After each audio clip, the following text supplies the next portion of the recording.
Please stand and join us in the pledge.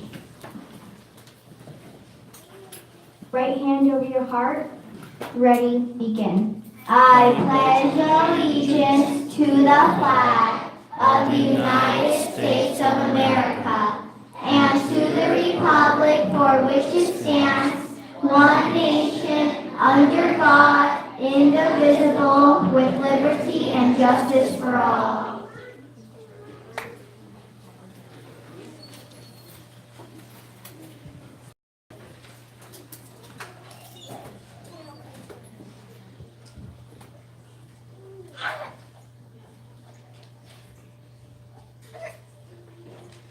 Thank you for the opportunity to sing to you tonight.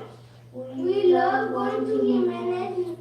Thank you for making Jimenez a reality. And every day we are ready to learn new things. We are proud to be bilingual. Thank you.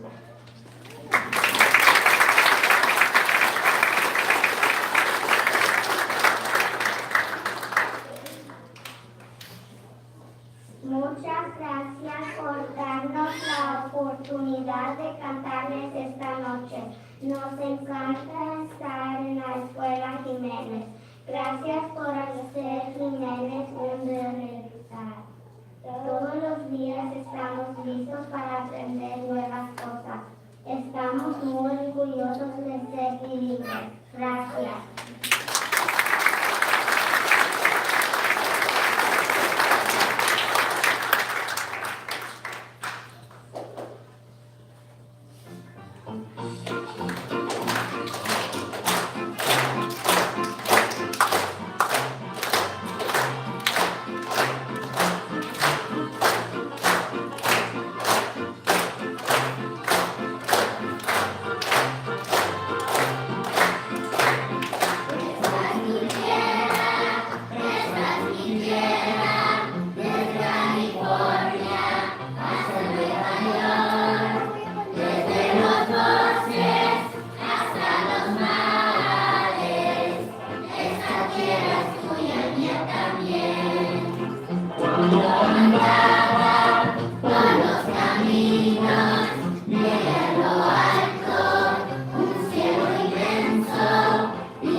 Por los caminos vi un letrero que me decía: aquí no pasas, pero del otro lado nada decía. Esa tierra es tuya también. Esta es tu tierra, esta es mi tierra, desde California hasta Nueva York. Desde los bosques hasta los mares, esta tierra es tuya y mía también.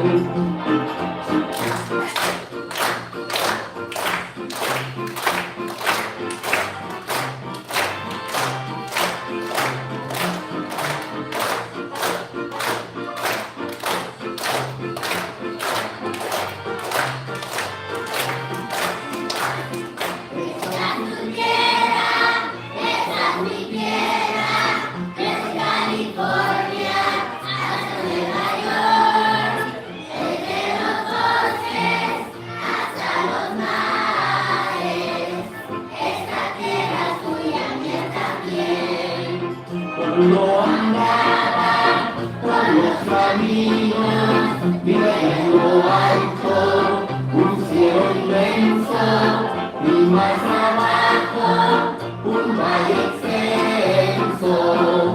Esta tierra es tuya, mía también.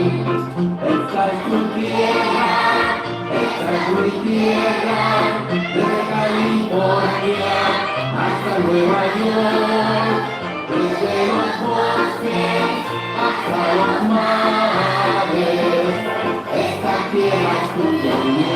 también. Esta tierra es tuya y mía también.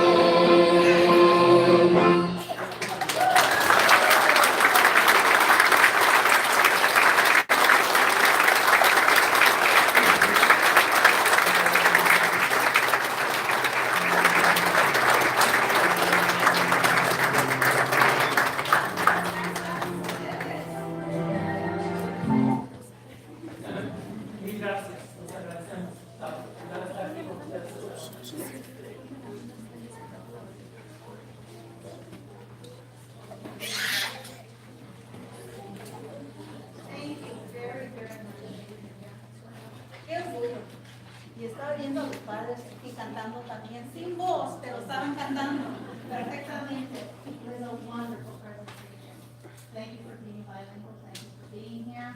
Thoroughly enjoyed it. Thank you. Thank you. He was my speaker.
I'm gonna plan to go to 26, 25? that Wednesday. If I don't see it this weekend. Come on, let's.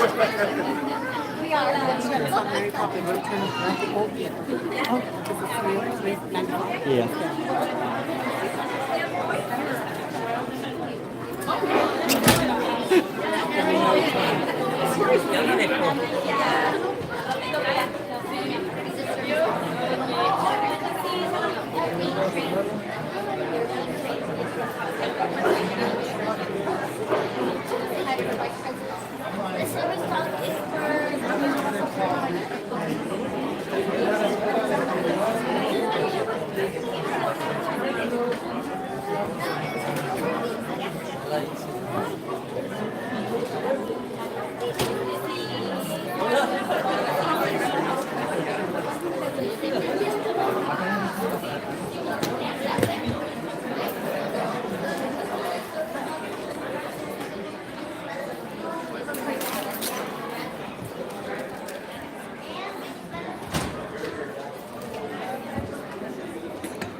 There's lots of seats in the front if anybody wants to come forward.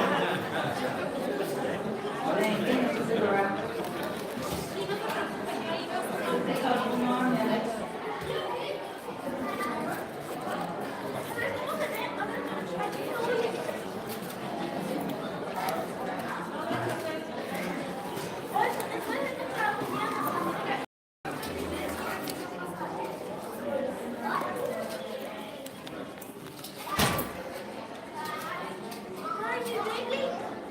Okay, I'm going to continue.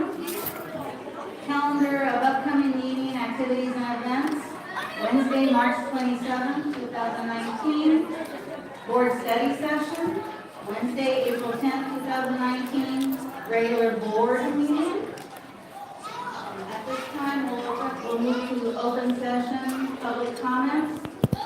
This section of the agenda is intended for members of the public to address the board on items involving the school district.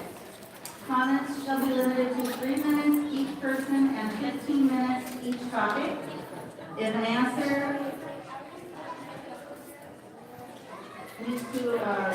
to a specific question is requested, the board president will, if appropriate, direct administration to respond in writing. To address the board, you are asked to fill. Sites in our district are facing a dissolution of classrooms, a loss of certificated teachers, and larger class sizes for the upcoming school year.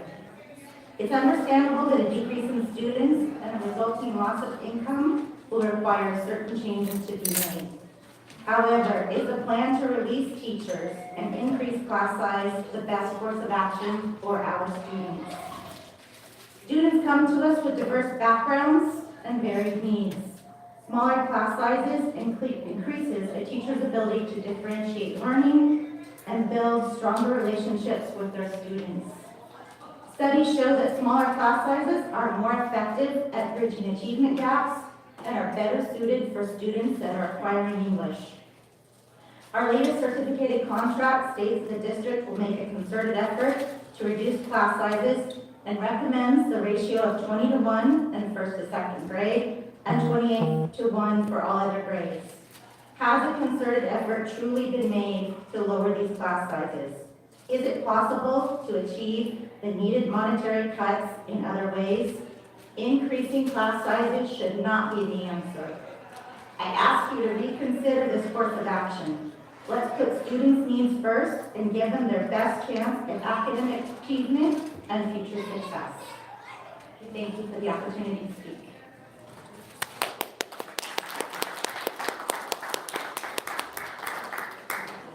Therese Brady.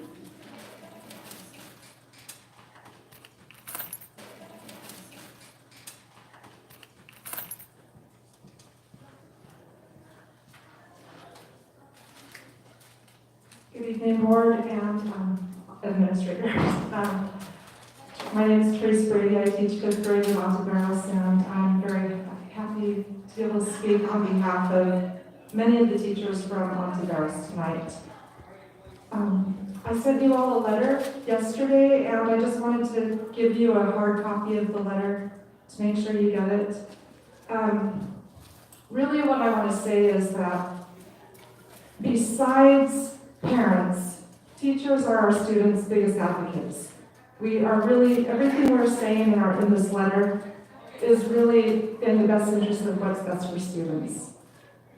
We understand that the student population is declining, and we know that our funding is affected and cuts need to be made.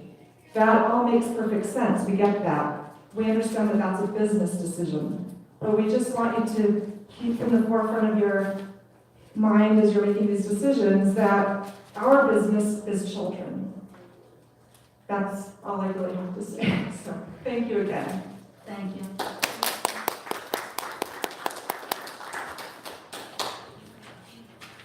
Mariana Carlin.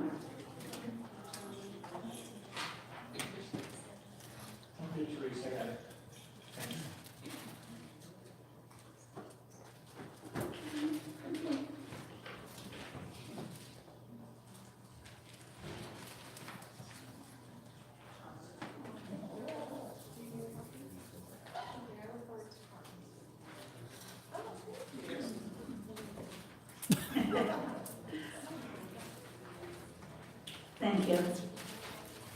Good evening, my name is Mariana Carlone. I'm a first grade teacher at Oakley Elementary, as well as a parent of a kindergartner and fourth grader at Oakley Elementary. I would like to present some information that may or may not be new to you all. In February of 2019, a study was released titled "The Cat is Out of the Bag: Orientalism, Anti-Blackness, and White Supremacy in Dr. Seuss's Children's Books" by the University of California, San Diego. The study analyzes 50 books in Dr. Seuss's collection, as well as details his political views while he was alive. Some of the findings are that these books promote the dominant race as white Americans, depicts all characters of color in negative stereotypes and is subservient, and perpetuates messages of anti-Blackness and Orientalism. One of the most shocking findings is that the most iconic character, the Cat in the Hat, is partially based on a minstrel show character from a minstrel show that Dr. Seuss wrote and started himself while wearing blackface. As we know, Read Across America was founded by the National Education Association and was created to celebrate Seuss and his vast collection of children's books. When presented with this information back in 2017, the NEA began distancing Read Across America from the Seuss Foundation. The NEA removed all Seuss books from their list of recommendations, as well as Seuss-themed lesson plans from their website. They created a new theme of Read Across America as Celebrating a Nation of Diverse Readers, and has called for a focus on diverse books with diverse characters. Yet many SMBSD schools continue to use Seuss as a theme for Read Across America. Some schools use Seuss as a theme for an entire week. Schools also continue to use Seuss books to promote literacy. Given our large population of students of color, educators are inadvertently sending messages of inferiority and servitude unless the books are studied with a critical lens. Above that, Seuss was also a well-known propaganda cartoonist that supported the internment of Japanese Americans and called for their extinction. He has a long list of political cartoons that denigrate African Americans, Mexican Americans, Native Americans, Jewish Americans, and women. I'm asking the board to please take an interest in shifting the way our district utilizes Seuss books. We can use them in a way that empowers students and promotes equity, but teachers need to be supported in using them as historical artifacts and not in ways to promote literacy. Educators in this district need support in identifying their implicit bias towards Seuss and training on cultivating classrooms that are culturally responsive. Thank you. Thank you.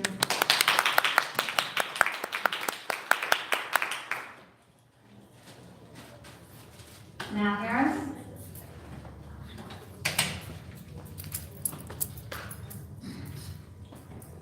Good evening, board. I want to raise some concerns that CSA has recently related to Oakley School. I'm sure you've been updated on some of the activities occurring there. More recently, as of yesterday, the window was broken by a student attempting to get into the office. They've been locked down 80% of the time this year, just for 2 students. At one point, a metal bar was used by a student running around the playground. In fact, on the day of Dr. Seuss reading, March 1st. And yesterday, a 911 call was made to the police department. What upsets me is that somebody from the school district actually called PD and canceled that call. That concerns me probably more than anything else in this situation, in this environment of school safety. Right now, it's a hostile work environment. I'm working on conducting an investigation for grievance's sake to find out more details of what's going on, but so far, it's pretty bad, and I think you need to be aware of it. The other thing I want to bring up is, I brought this up before, I shared it in an email with you. There was an installation of a magnetic doorstop in the Sousa Center. A lot of money and time was spent putting that in. At the time when I brought it to you, I said there was other safety concerns that should have been addressed. Torn carpet, the ripped carpet upstairs and downstairs, the bubbling linoleum. In fact, yesterday in my office, our clerk tripped and almost hit her head on the desk because of the torn carpet. In 2017-18, the school received $28,849.64. The year before, $19,693.36. We were never approached. CSE was never approached with how to best spend this money for the safety of our district and our staff and our students. We're a stakeholder. And in fact, we have a safety article in our contract that says that the district will take our recommendations on safety concerns. And as far as I know, we were never approached. Not the safety committee, not the members on that committee. And this is the first year we learned this money, by the way. And I'm going to be watching this money from now on because it's a kickback from CISC that is used for keeping our workers' comp down, as far as I understand it. As far as the risk manager, he doesn't represent CSEA. He's not a CSEA member. He works for the district. I'm sure his recommendations were taken into consideration, but ours were not. And I doubt that he went to SME as well for their concerns. I hope that moving forward, we can have conversations about this. I'm really concerned about the safety of our staff at Oakley. I'm concerned about what I consider misappropriation of funds to put a doorstop in. There's no safety involved in doorstops. There's no safety concerns there. not when you have bubbling linoleum into one carpet. Lastly, I just want to bring up that item 410, and I didn't put this in there, but item 410 is an MOU with SMIA regarding Arizona's Junior High. Again, CSE was never approached. We have staff members, and we hope that the district will come to us and work out an MOU for us, because we've got people there who are going to be affected by the change in schedules. So appreciate your time. Thank you.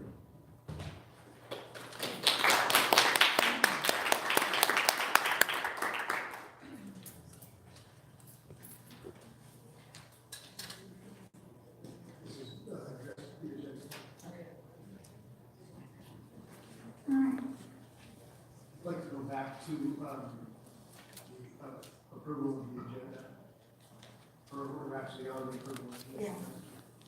We had amended, the agenda was amended to add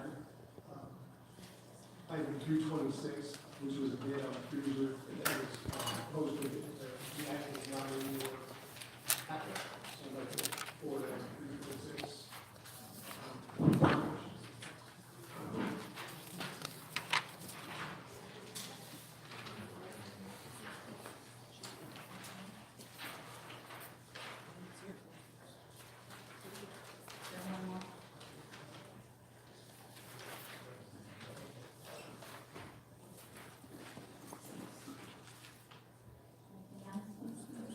Okay, now we can move for approval of the agenda as presented, please. Second. Roll call vote, please. Mr. Lara? Aye. Mrs. Oliver? Aye. Mrs. Cordero? Aye. Mr. Lundstedt? Mrs. Flores? Aye. Move to approve the consent agenda. Need a motion, please? I will move to approve the consent agenda as presented. I'll second. Roll call vote, please. Mr. Lara? Aye. Mrs. Oliver? Aye. Mrs. Cordero? Aye. Mr. Lundstedt? Mrs. Flores? Aye.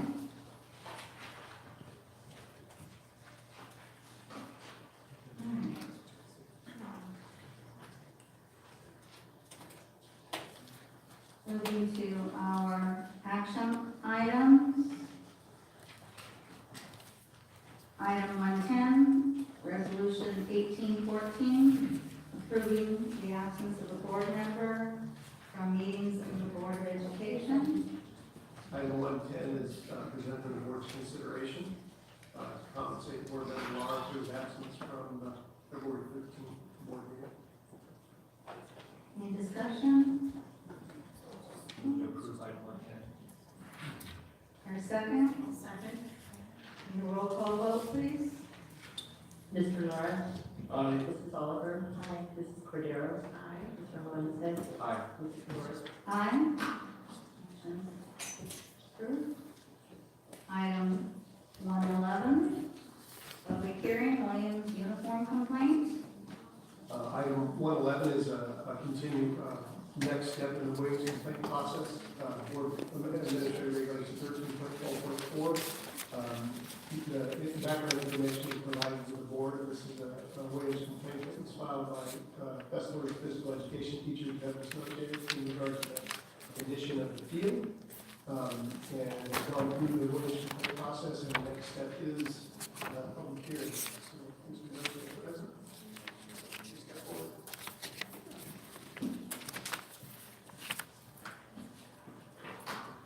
Good evening, board members, administrators. I'm back again to talk to you about the condition of the Fessler Field. As you know, as you just heard, I filed the Williams Act earlier in the year about the condition, and I got a recommendation from our risk manager, but I asked Brian what the next step is because I'd like to get an outside source, and he said it was to come to you guys.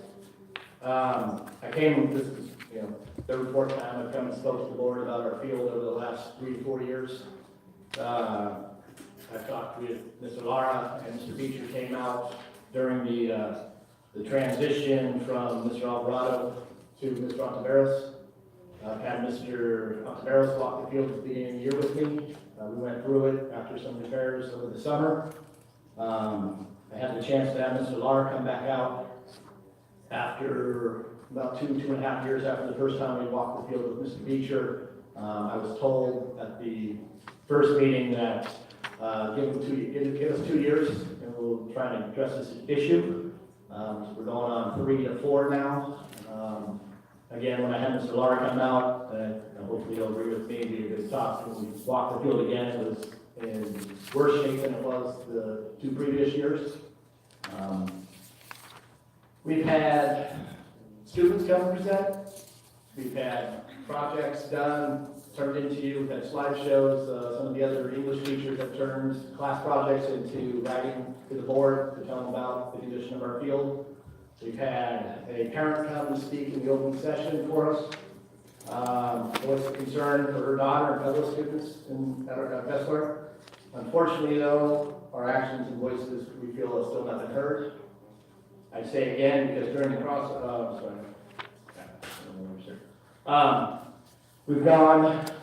we have been shown a list. I sat down with Mr. Ontiveros quickly and he showed me a list of tentative projects that are going to be coming up. And I use that word tentatively. To me, it's a bad word because tentatively means we could get bypassed again if something else comes up and take that money away from our project. Tentatively, during the recession, I heard maybe 10 years ago, Fessler's next on the list to get the field fixed, especially after the building of the 2-story and the construction and the removal of the old portables. All the field was kind of handling all the heavy equipment and the tunnels started to collapse. It's not just gopher holes, it's the tunnels that are the problem now, the unevenness of the field. So the word tentatively scares all the teachers and staff at Fessler. And when we heard that, we're like, oh, what happens if something comes up, the school goes over on budget, or we get taken away again? Another reason that word kind of scares us is I also saw that there's 2 other schools that are in front of us on that list. And again, we've been fighting this for 10 years thinking something was going to happen, and people are like, you need to go to the board, to make it happen. The recession, like I said, that was probably 2008, 2007, when that first time I heard we were going to get it. Right before that happened, Rice got their field fixed, and then we ran out of money. So, it tentatively scares us as a staff. In closing, what I need from the board is that you physically come out and walk the Fessler field with us. Or come out by yourself and see it.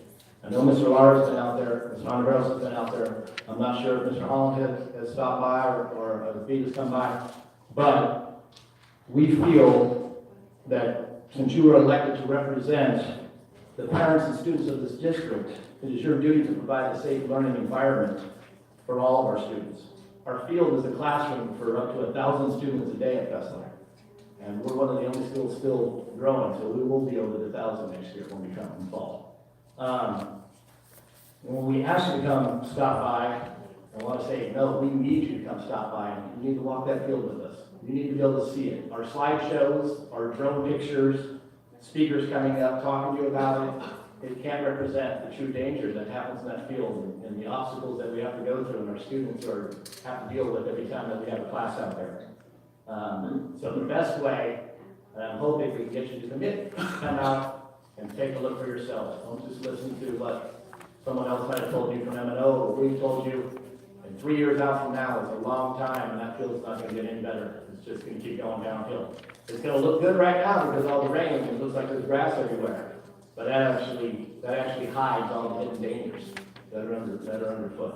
And if you come walk it with us, you will see. When we have students get hurt out there, there's no wheelchairs making their way out there. We pull them in wagons. We have to take wagons out there so we get them off the field. We cannot use a wheelchair to get somebody out that field. So please come out, take a look. Appreciate your time. Hopefully we'll see you soon. And have a good evening. Just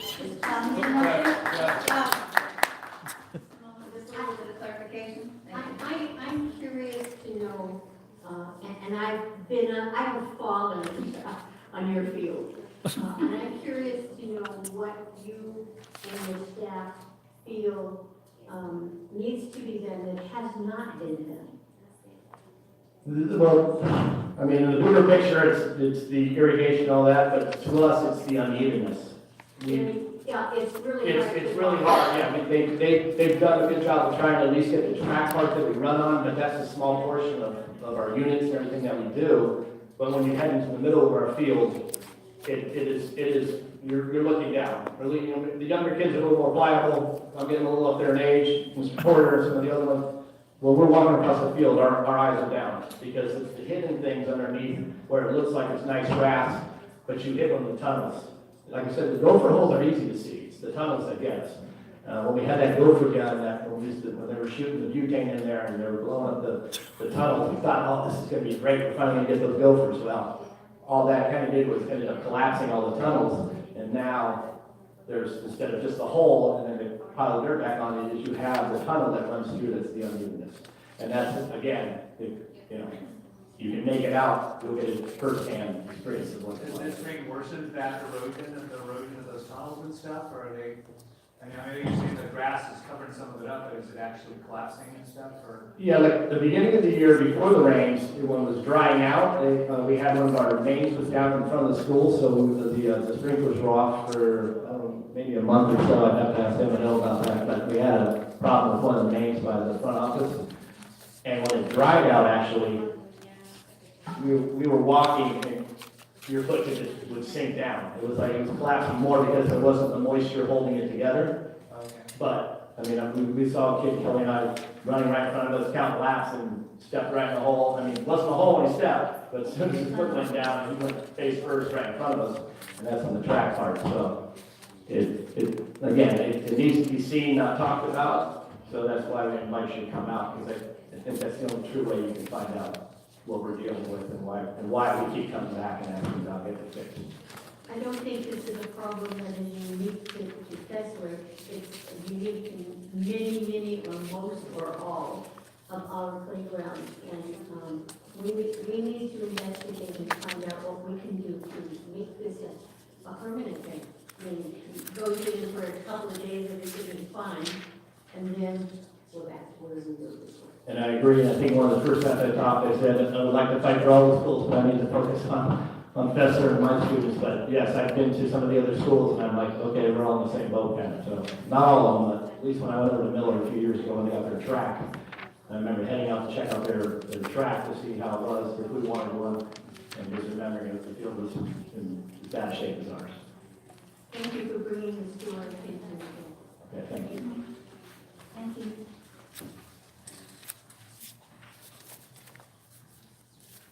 Instructional services.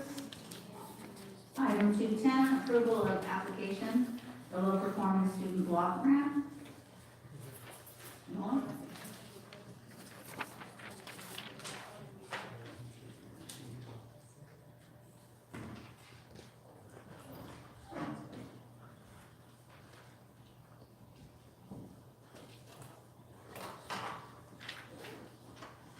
There's a grant right now that we can receive funding from the state of California, low performing students block grant, specifically for students who are not, whom are not already receiving funding from LCAP.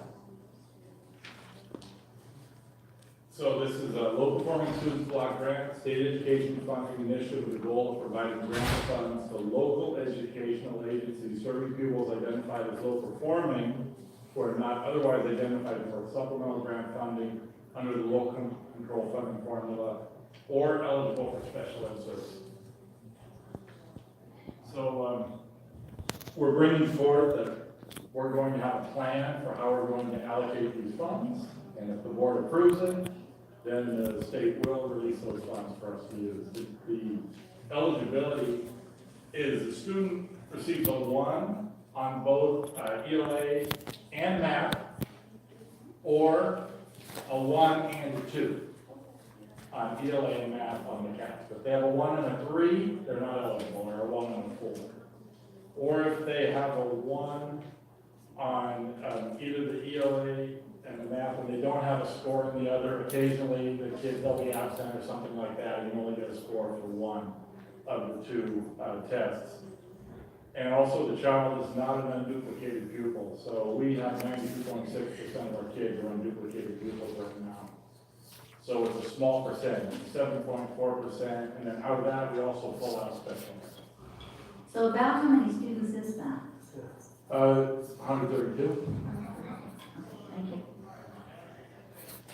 So the funds will be used for evidence-based services that directly support pupil achievement. This is exactly what the Ed Code states for professional development, instructional materials, or pupil supports, which would be additional classes that they might have, additional aids, extended day classes, any pupil support.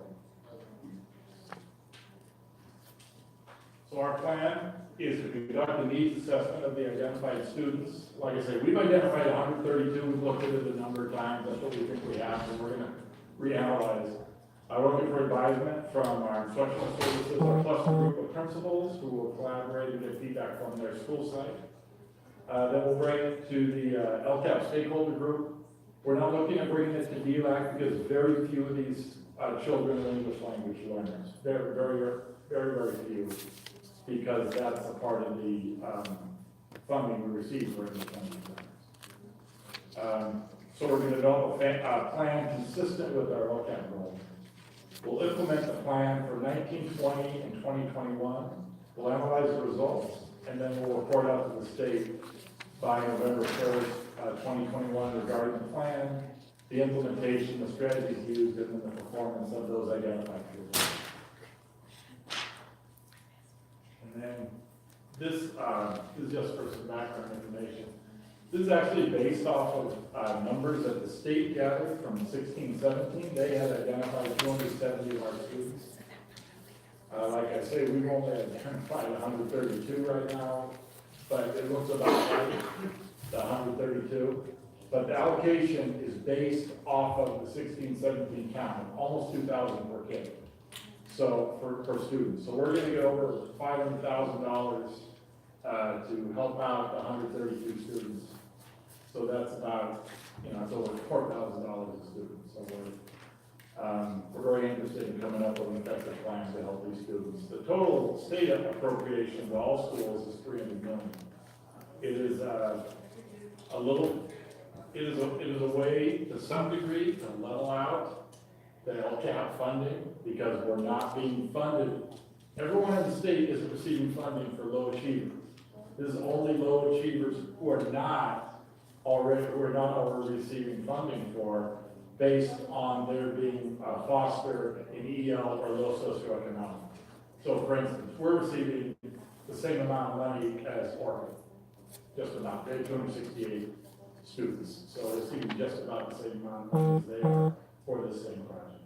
And that's what we have. So we're just bringing forth, if the board approves, then I'll submit it tomorrow, send it to the state, and they will allocate the money. Questions? Clarification? Well, so at this point, it's get the money first, then have a plan? Yeah, we thought we would get the plan. Also, one possibility is to do a needs assessment kind of based on each individual child. It's so few, maybe discuss with the teacher. What does this child need? Maybe the socioeconomic or social emotional. I'm sorry, maybe the social emotional. It could be, but we're going to look at feedback from all those groups and get feedback from them. So we're not bringing forth that we've identified a plan. We're bringing forth a plan of how we are going to go forward to plan for these youngsters based on their individual needs. You don't have to have a plan to get the money, so this is what I'm asking. That's this is what we have. This is all we need for this plan to, this is all we need to receive these funds. It's odd that the way this grant folded out relative to everything, the way LCAP is unfolded. But Mark's right, it really is a response to the fact that the students that don't generate supplemental concentration funds, which are designated for your EL, low SES, foster youth, right? Still should be low achieving. There are still low achieving students that fall outside of those categories. And so and we really anticipate is the work that we're already engaged in is designed to benefit all children. So it's really just an opportunity to tighten the focus on those subgroups of kids. So a lot of those of you who've been, as we shared that data, we're getting pretty precise on what children are performing at which level, so. It's just, these are kind of our needle in the haystack kids, because they're pretty small, percentage of our population. 132 students. That's what we've identified, 132 students out of our 7.4% in grades, currently in grades 4 to 8. Because they have to have taken CAF, but would be our current third graders. The number could be different next year also. No, it's not. Any other questions, discussion? Motion, please. I'll move that the Board of Education approve the application for low performing student block grant item as presented in item 210, dated March 13th, 2019. And I'll second that. Thank you. All in favor? Aye. Opposed? Motion carried. Thank you. Next on the agenda, we're moving to item 320. Bid 5156, request for proposal, appeal, district-wide network upgrade. Matt Teacher. Teacher?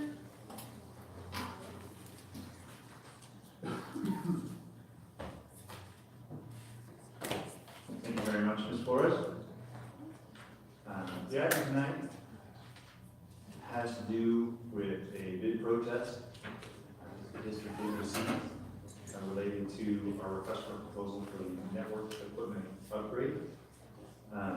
What I want to do with a little bit of time here before the hearing starts is kind of establish the framework for the hearing process and just share with the board some background about how we ended up here tonight to hold this hearing. So, as a timeline, the district opened the request for proposal on February 15th. We issued our notice of intent to award the Quintron systems on February 21st. There is an item later on that talks about that process. I'm not going to dig into how the RFP evaluation went and all that kind of stuff. That would be on that agenda item, not this one. We received a protest from one of the respondents on March the 5th that was dated at Incorporated. I did render a decision after having that protest evaluated to deny that protest. And I issued that decision on March the 6th. And then on March 8th, I was notified that Data Pack intended to appeal that decision. And this hearing is a part of that appeal process. So on March 12th, just yesterday, we were doing our preparation for tonight's meeting. We were re-examining the protest's contents, the elements of the protest, and then also looking specifically at the language that was in the RFP in its original form. And then we also examined the questions and answers that were provided in the process of clarifying the specifications in the request for proposal. And then we also examined the language in the addendums that were a part of the process, each of which, as they are issued out to all potential respondents, get incorporated the overall specifications for the job. During this process, we did realize that while the overall structure of our request for proposal was somewhat open-ended, we wanted a broad solution, so we used a lot of conditional language, should, may, things like that that would allow for different options. There were a couple of components to the addendum and components to the questions and answers that were a little bit more restrictive than the general document. And when we examined those elements, I realized that my response to deny their protest, deny Data Pack's protest, was not correct. So what I want to establish with this part of the conversation is that that decision, the one that's standing before you, can being appealed, I believe today is not correct. We're going to go through a process here in a moment where each of the parties is going to discuss this appeal. And they're going to provide you their side of the story. And you need to hear it. It's going to be detailed, I imagine. It's going to be persuasive, I imagine. But I need you to hear from me that my evaluation of the protests is that my decision should be reversed.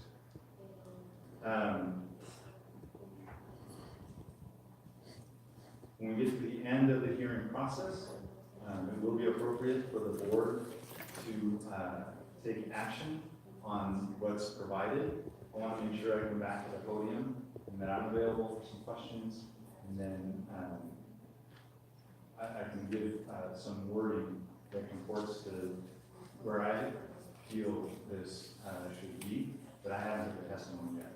So I want to make sure I give you a chance to come back and talk to you. So I want you to know that both parties are aware of what's transpired to this point. I had phone calls with both of them last night to describe the re-examination of these elements. They're aware. I want to make sure that you know that the scope of tonight's hearing has to do with the 4 elements in the bid protest that was denied by my decision. Those elements had to do with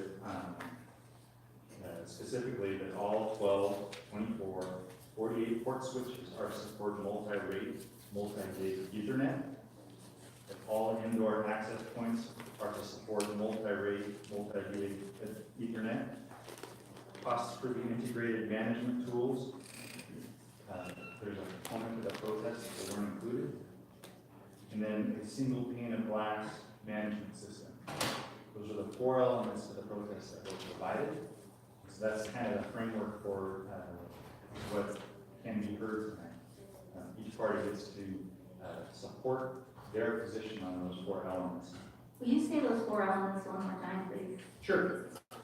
All 12, 24, 48 port switches are to support multi-rate, multi-gig Ethernet. All indoor access points are to support multi-rate, multi-gig Ethernet. The cost for the integrated management tools is not included. And the single pane of glass management system is not provided. Thank you. So when we get into the hearing, each party will be allowed 10 minutes total for their discussion. Data Path, as the protester, will go first. Quintron, as the respondent, will go second. Parties are allowed to use this 10 minutes in 2 sections, if they choose. They can use all 10 minutes on the front end, or they can use a portion of 10 minutes, and then save a portion of 10 minutes for rebuttal, after hearing the other party's concern. I've asked Ms. Purdue to keep track on 2 timers, so that each party accumulates their time independently. I've asked her to give a hand signal at 5 minutes, so that the parties can be sure to reserve time if they choose to. And then in the final minute, give them a hand signal that says they have 1 minute. And make sure they get the points they need to get in the next 60 seconds.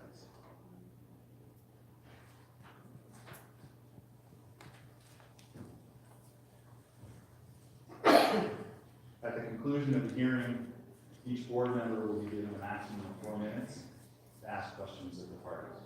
So if there's something you need to ask of them, we'll have that opportunity at the end. And then when the hearing concludes, like I said, I want to make sure that I can return to you and be available myself. Questions about the process? Okay, thank you.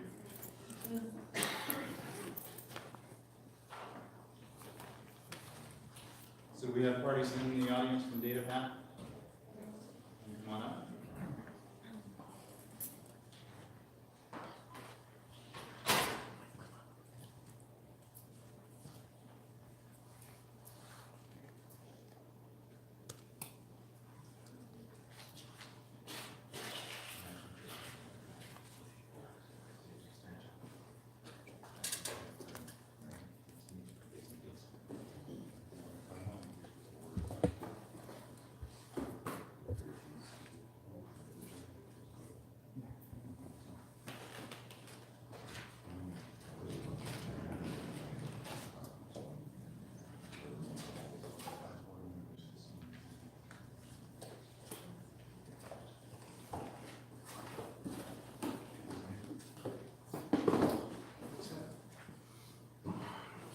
Can I ask you gentlemen to introduce yourselves before we start your time, please?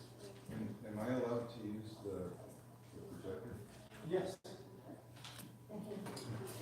Good evening, board and administration. My name is Dave Armstaler, I'm the CEO and co-founder of DataPath.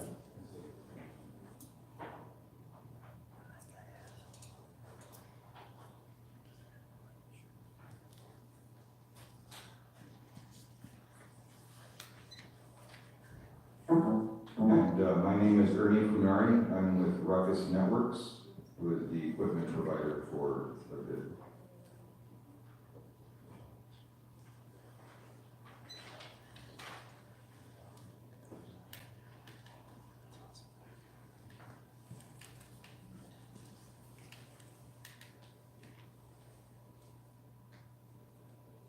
We didn't start the time yet, did we? We'll start the time. I think let's get to. I'm gonna mess myself up. Okay. So I guess go ahead and start the time. All right, so we're gonna try to do like 5 and 5, say 5 minutes for after, so if you could slap me at 5 so that way, save that. We're here to talk about those 4 points that were made. I know it's pretty tough to explain what that stuff is. You guys are wondering what the heck is this stuff that they're talking about. Really what it comes down to is, I tried to make a really simple example. I don't want to build all these slides out.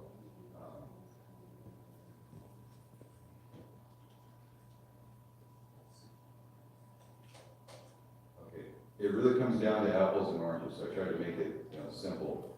You ask for a very specific, you ask for apples in your bid, you ask for a very specific apple, and we bid that apple, right? The other bidder bid oranges.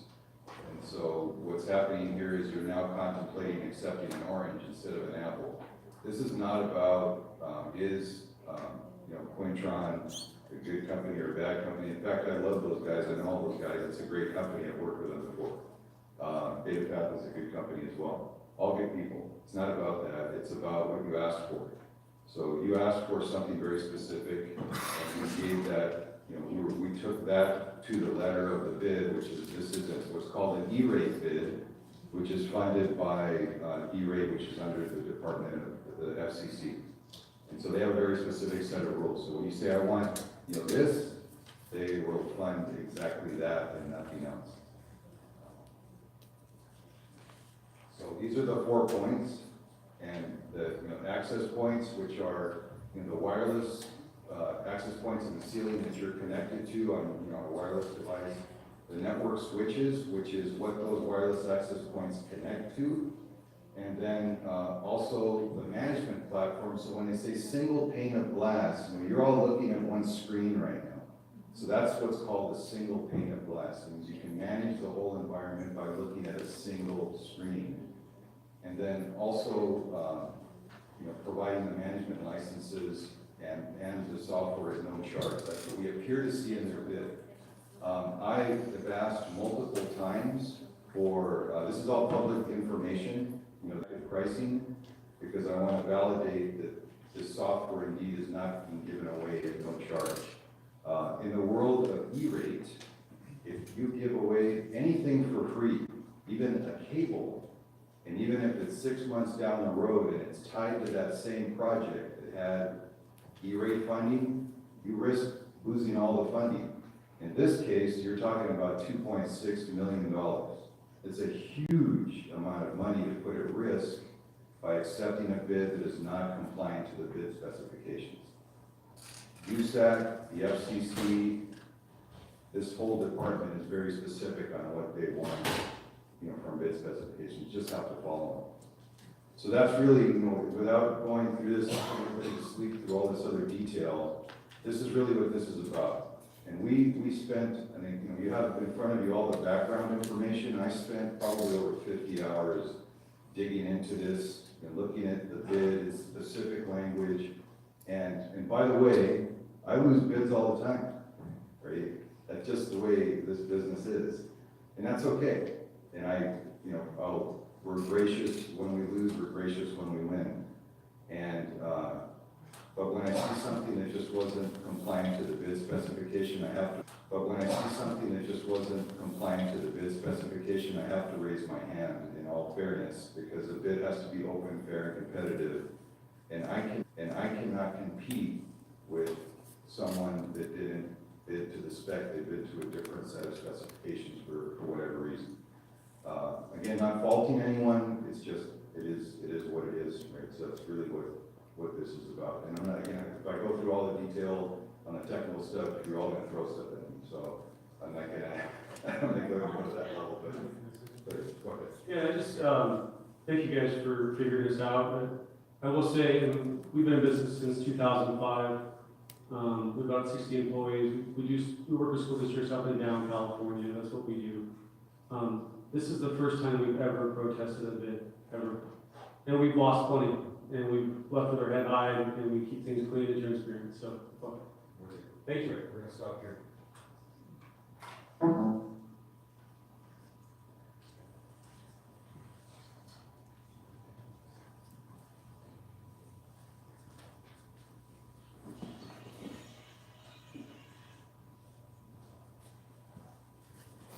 Thank you, Ms. Purdue, for helping us and keeping the time put together. The parties from Quintron are also present. We'd love to have you guys come up.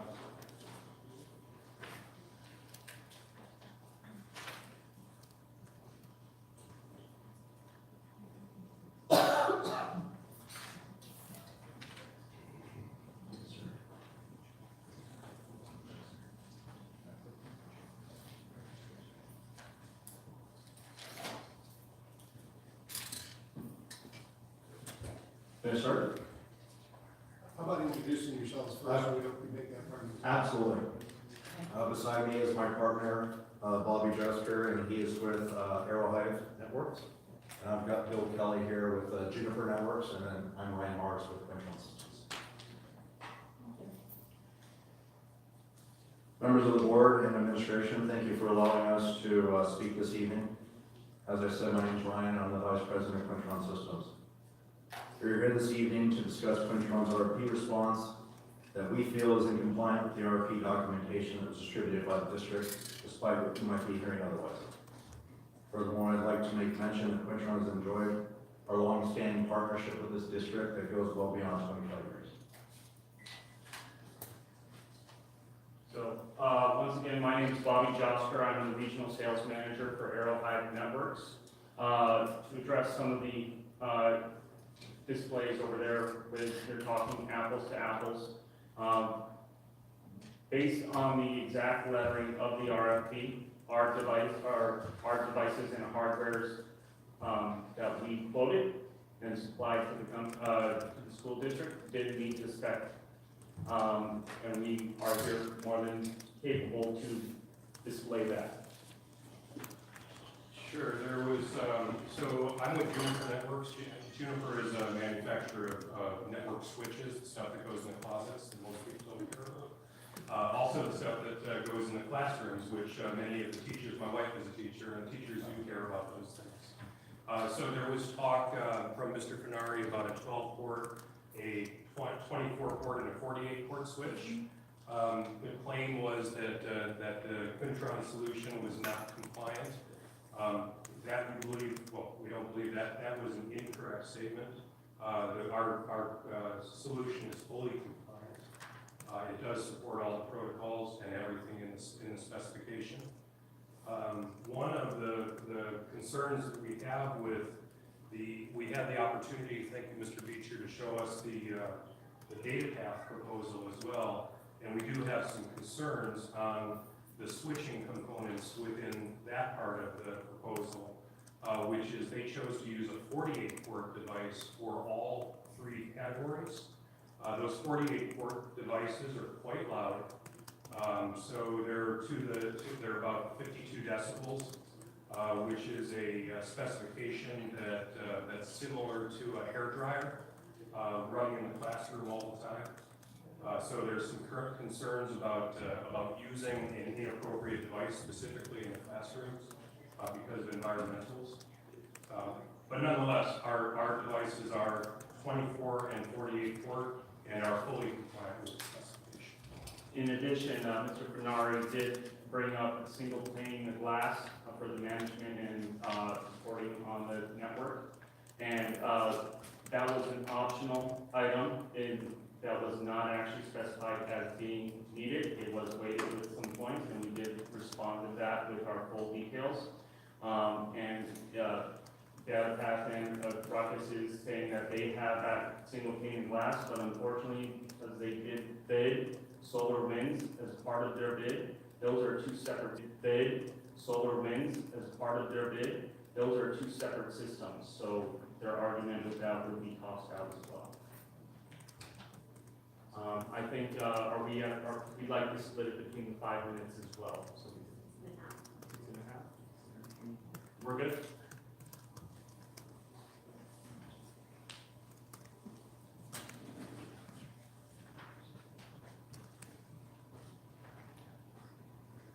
So thank you very much for that. We conclude the first portion of our hearing tonight. Mr. Mars, if you would like to come up and make use of your second 5 minutes in response. And in conclusion, it's now your opportunity. Absolutely.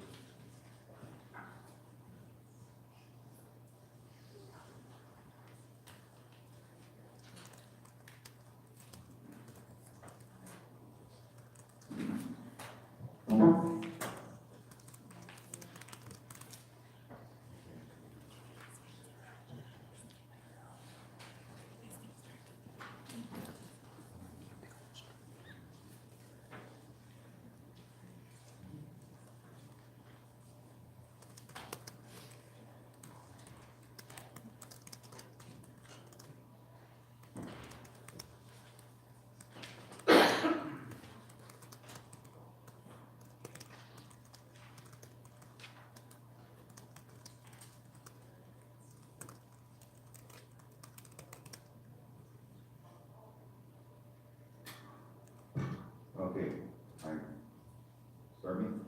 Okay, all right. So I want to address a rebut a point that they just made. For example, this is on their wireless access point. The gentleman from Arrowhive said this. They're claiming, this is in their rebuttal response previously, they claim that they support multi-gig Ethernet, which is a standard that's required in the bid. And in yellow you see there, they're claiming that the bid doesn't specify that standard. Right? That's what their claim is. They're also claiming that they support multi-gig. This is in their letter that they had sent before, that they you can connect 2 ports together with 2 Ethernet connections to make this 802.3BZ standard. That's not how it works. It's on a single port. But let's just state that they're saying that it's not specified in the bid. So if you look in the bid, this is the bid language that I cut out. You have this in your documentation, but this isn't bigger. So if you look at the top, it says that the switches should support this 802.3BZ multi-rate Ethernet. It says it's required. Then we ask the clarification, do the access points need to support multi-rate? And then it says it'll be addressed in addendum 1. So there's the response, and you look down there and it says any indoor access points must support multi-rate. So I don't know how any other way that you can interpret this, that the switches have to support this multi-rate, multi-gigabit standard, and so do the switches. Everything in the network, because guess what? Those wireless access points, they plug into those switches. So of course they all have to be that same standard. So that's what this is saying. This is straight out of your bid. Now if I go look in their data sheet, right, this is the data sheet for their own equipment. The top is the AP250. That, if you look at it, it doesn't say anywhere in there that it supports multi-gig or multi-rate or 802.3BZ. It's just a sheet for that product, and I think it's tab 2 in the full. From our data sheet for our wireless access point, you can see that all over our data sheet it says multi-gigabit, multi-gigabit, multi-gigabit all over ours. So ours supports the technology and the specification that was required in the bid. It's in our data sheets. It's in our complete bid response. despite what they just said that they support it, or it's not required, it is required, and their product doesn't support it. It's very clear in their own data sheets. And I received those data sheets from them, by the way, or through the district, through the FOIA request that I made previously. So just wanted to point that out. And this is the same case with the other stuff too. I don't want to go through every one of these. We made these 4 points. How much time do I have? 1:44? Okay. So let me just go.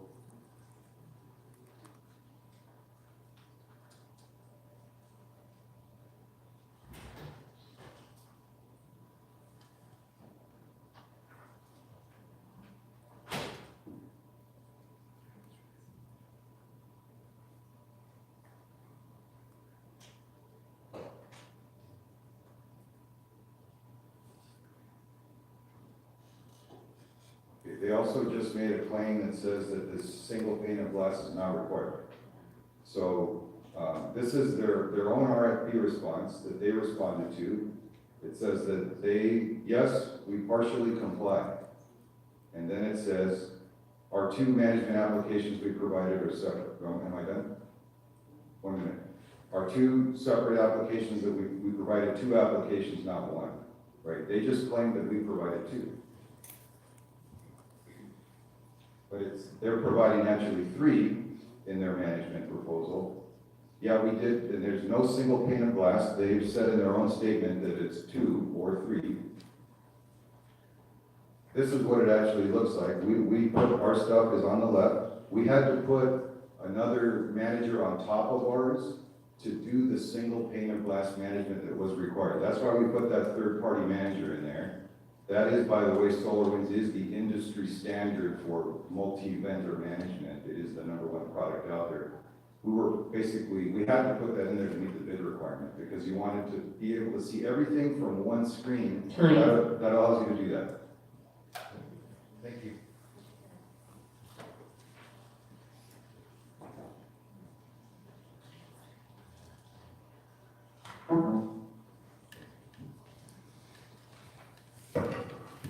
Mr. D, thank you again. Ms. Monica, your time. Sorry, here.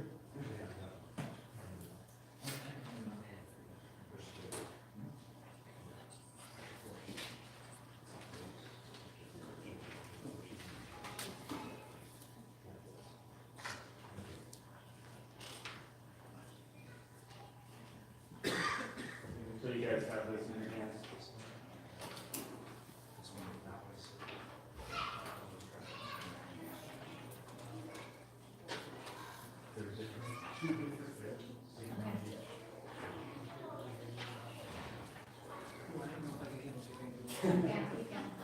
Someone has to be man in the middle. You're the man in the middle. You're the man in the middle. Thank you again. So what you're seeing is pulled directly from Amendment 1 on the bid. Mr. Fenari did show 802.3BZ as a requirement for the edge switches. But if you look through the wireless access points and the criteria that they should meet, that is actually not listed throughout that entire area. Our access points are multi-rate. They support 10, 100, 1000 multi-rate. They do support multi-gig through link aggregation. And in the second document you should see, there's question 1.10. He cut and spliced his, so this was cut out, but you can see that access points only have to support multi-gig on that 10.10 question. And all of our access points are fully compliant with multi-gig and being able to work with this. Without the district put into the wireless access points criteria on the addendum 2 that 802.3BZ would be required, we would have did that. In fact, our access point that could have done that still would have been cheaper than what Ruckus provided. So I also want to make a point on the switching infrastructure. So this 802.3BZ specification, the multi-rate, multi-gigabit specification that's come up a few times. There was a reference to the Juniper switches not supporting that specification that is untrue. The Juniper specification, so the addendums call out for specifically for 802.3DZ, multi-rate, multi-gig on all switches. It is on all switches. So there is no claim there. There is also there was made mention that there was incompatibility between the switch port and the access port. In other words, where the wire plugs into the switch and where the wire plugs into the access point is incompatible, I believe Mr. Canary alluded to. That is incorrect. We are 100% compatible. Their access points are 100% compatible with the switches in the specification. In addition, Mr. Canary did mention once again the SolarWinds, which is non-E-rate eligible, and that was put on there at a cost of $90,000 on their bid. And so that is based on the bid, that would have had been absorbed by DataTap, which was not actually line item on there. For clarity, our management platforms at Juniper are also non-E-ratable. However, we work very hard to lower the price so that it would be something in the sub $25 range, very low price, so that you could get the management system. Either the district can pay for them, or during bidders conferences, it was alluded that if it was E-ratable, the provider, the service provider, in this case Quintron, would need to pay for them. We're okay in either case. It's less than $25. So I think that there might be some issues with E-rate if Quintron has to pay that $25. But in any case, it's a relatively small part of the overall price of the package. So that $90,000 proposal of SolarWinds is absolutely non-E-ratable. That would have to be paid for by the district or the service provider. Now, and I'd like to add here, this is my first time in front of the board like this. I don't do this very often, and I appreciate the member from DataPath saying that this is their first time. But unfortunately, I do know Mr. Canary does do this quite often, and so this is a standard course in order to try to have this thrown out on technicalities. I want to repeat one more time, we are 100% in compliance with this RFP, and we have documentation that backs all of that up, and that's been presented, I believe, to Mr. Beecher.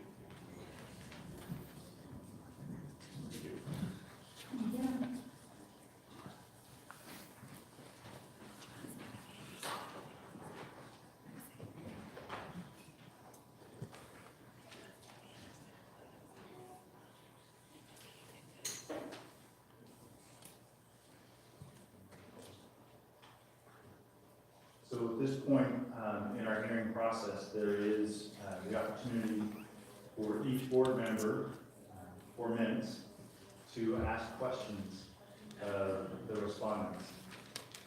And so if there is an interest from any of the board members at this point, and let us know which party you want to hear from, and let us know which question you have, and start that part of the hearing if you desire. Give us about a minute to Yes. kind of process. Take 2 minutes. Don't take that out of our 4 minutes. Yeah, please, I need to kind of look back at the. Yes. Okay. Understood. Understood. Thank you.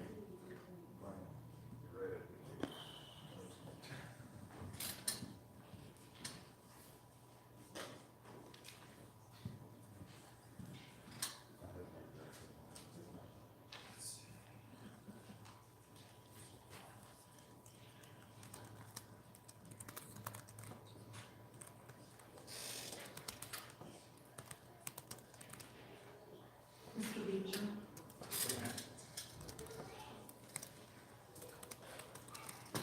In a preliminary review of this, you alluded to a couple of places in the RFP where the wording was not may or should, but must. Correct. Could you share what that exactly was? Yes. A lot of this, I'll be perfectly honest, I spent a good amount of time reviewing this multiple times because it is like a foreign language. And tried to at least understand the basic things of it. And I'm still somewhat, I guess the best word would be confused. Sure, I think what I'd like to share with you is tonight before sitting down here, gave me a copy of addendum number 1. And if I can put my hands on it again, I'm going Is to share. it in our packet that you gave us? Information from that addendum number 1 is in your packet. Yeah.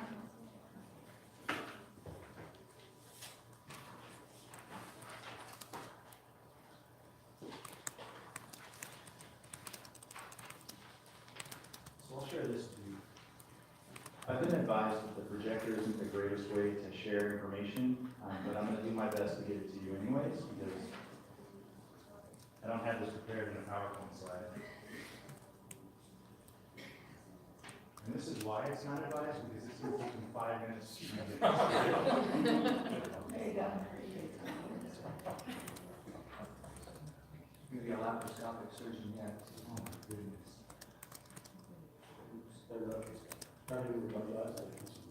It'll get there, don't just give them a You good or a little later? That's very agreeable. So, when I read some of this language, is where I get concerned after I've issued my decision. And so, what it says here is the minimum speed for these multi-rate ports must be 1 gig, 2.5 gigs. And there at the end, we've heard talk about a little bit tonight, any indoor access points that are included with a vendor's response must support the provided multi-rate.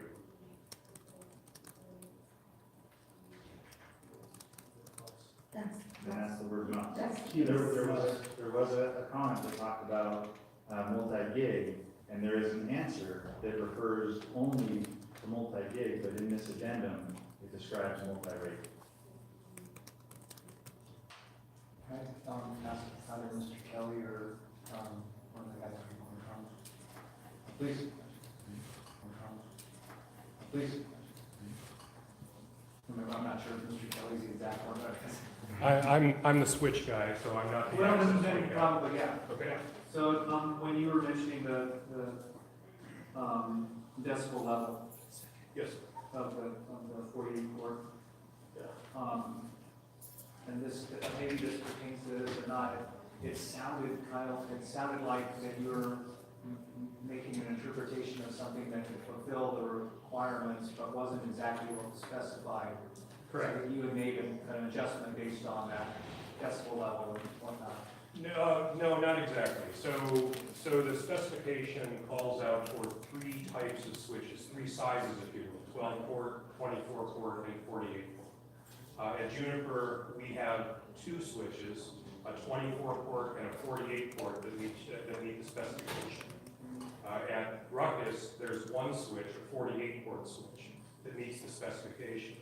So my understanding of the construction of the schools, the way where these switches live in schools, most of the 48 port switches are located in closets, which are closed and not within earshot of teachers and students. However, a large number of 12 port and 24 port switches actually reside in the classroom, in wall hanging units in the classroom. So my point was using a 48 port switch, very loud switch, in a classroom environment is not an appropriate environment, not from the switch perspective, but from the human being's perspective. Right? Human beings need to be in that room, and well, there are some concerns from a switch perspective, just in terms of heat exhaust, cooling, those kinds of things, because of the types of cabinets that are hung on the walls in the classroom. But my major concern, having students and having a wife who's a teacher, and knowing what switches sound like, is that airplane noise going in the background all day long. Why our server where I work is in a closet for that. Exactly right. For that reason. And so for the 48 port switches, that's not an issue. But for the classroom switches, which Ruckus DataPath chose to use a 48 port switch, it's, in my opinion, a problem. Now, that doesn't make it out of compliance with the RFP, but it does cause pause. Is that the right solution for Santa Maria Community School District? An interpretation, or your opinion. Essentially. And so that both things fulfill this capacity and the speed. They do, so you could say a 48 port switch meets the capacity of a 12, 24, or 48 port switch. I'm not an E-rate expert, so I'm not sure if a 12 port switch or a 24 port switch is called out in an E-rate spec, if the SLD will fund a 48 port switch, but again, I'm not an E-rate consultant nor expert. But yeah, in terms of the raw specification, we can just use 12 of those 48 ports and meet the specification. So no concerns on that front. Okay, and then just for clarification, you guys, what the paper, 30 seconds for me? Okay. I'm sorry.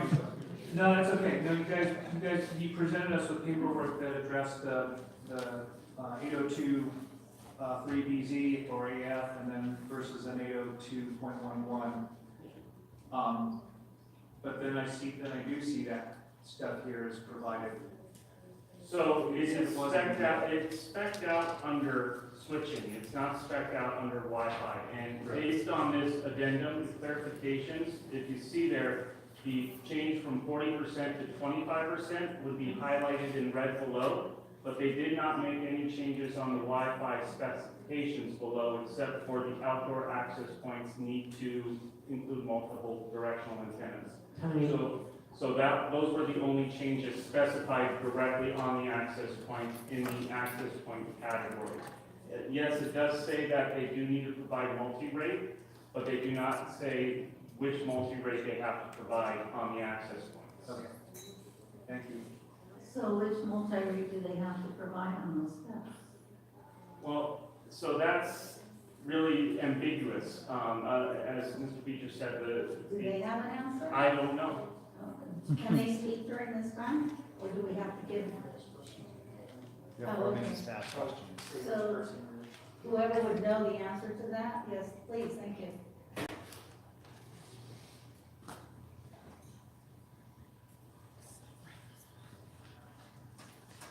Don't time me yet. Yeah. Thank you. Okay, so we've talked about multiple standards, so 802.3BZ and multi-gig and multi-rate are three terms for the same thing. In the industry, they're all called, they're the same thing. You can play semantics with the terms, but you ask any industry expert, multi-rate, multi-gig, 802.3BZ are the same thing. If you look there, you define multi-rate on the switches as 1 gig, 2.5 gig. That's the speed. That is the speed of multi-gig, multi-rate, 802.3BZ. That's the speed. So you say multi-rate is 1 gig, 2.5 gig. Down here, you say the indoor access points must support multi-rate, which was defined up here as this. The access points from Arrowhead do not support 2.5 gig. They support 1 gig. So that's the difference. That's the spec that was called in the bid. And those three things are the same thing. If I can rebut that, I've actually brought my engineer up who has certification in there, all basic technology out there. And when it comes to multi-rate and multi-gig, they're not considered the same thing. The only thing that is actually multi-rate can mean multiple rates. So 10, 100, 1000, that's 10 megabytes per second, 100 megabytes per second, 1000 megabytes per second is considered multi-rate. Now, 802.3BZ is a multi-rate that specs out for 1 gig and 2.5 gigabytes per second. Now, based on, if I can pull this down, this is the document that I gave you. You can see there are no changes in red specifying any multi-rate on the access points here. They do not say that they need to be 802.3BZ. In addition, during the questions, it states, does the access point need to be multi-gig? Our access points are multi-gig because they have 2 multiple gig access ports on them. So you're able to do multiple gig on each access points. So following the letter of the RFP, we actually are fully compliant with this, and we are willing to go to bat on this, and believe this is 100% compliant.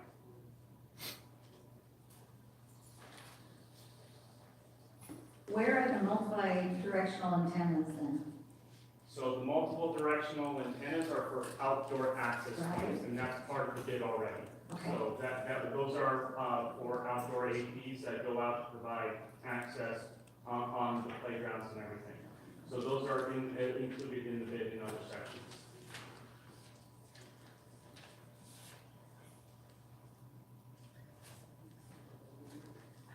I'm trying to formulate where my antenna questions next.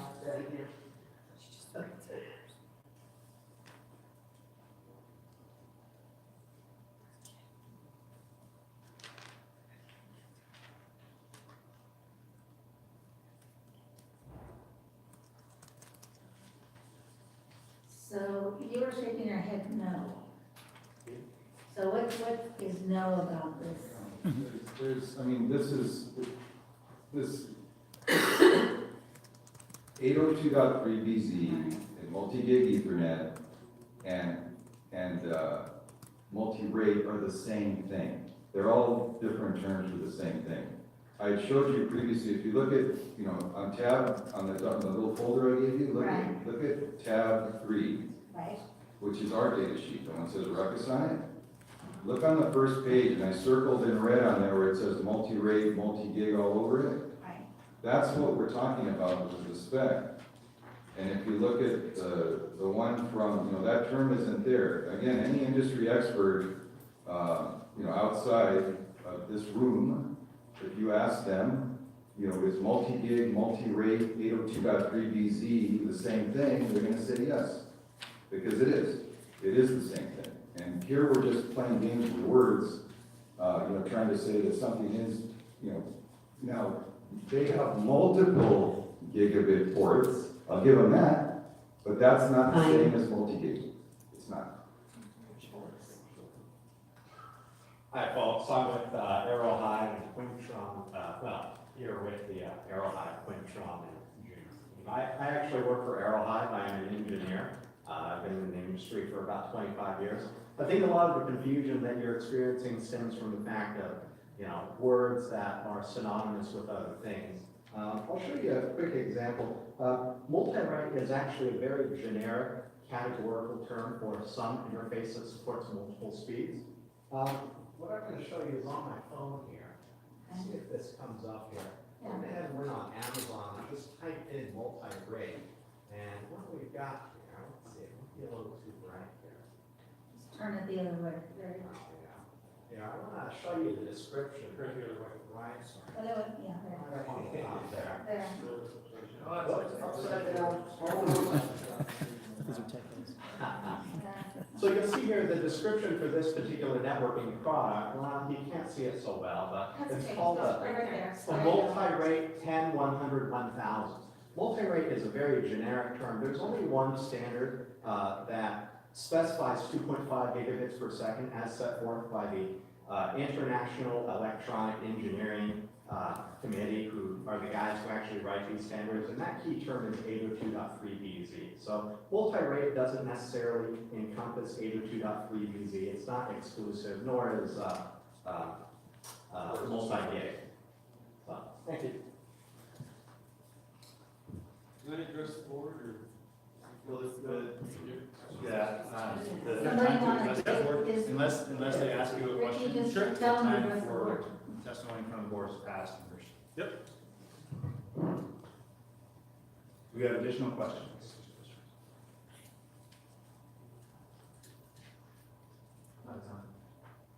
I'm out of time too, so I don't know if any of you want to ask him to address the board.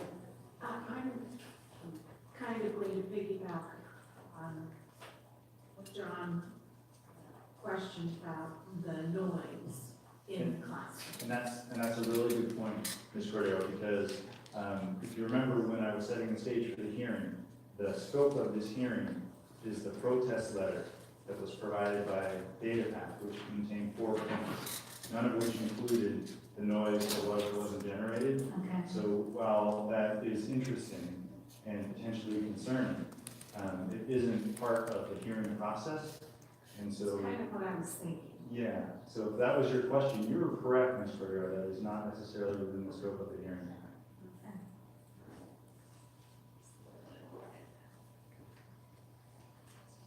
My only question is the word must. The minimum speed for these multi-read ports must be 1 gigabyte to 2.0 gigabytes.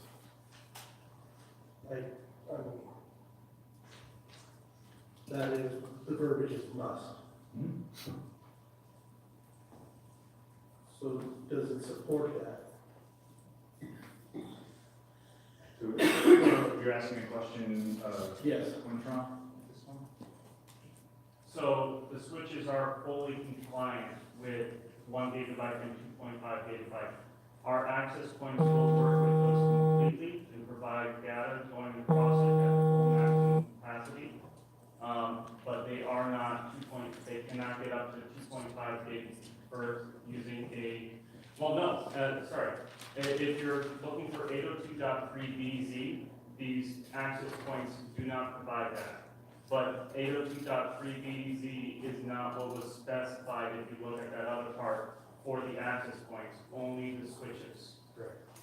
And all of the switches do support 802.3bz.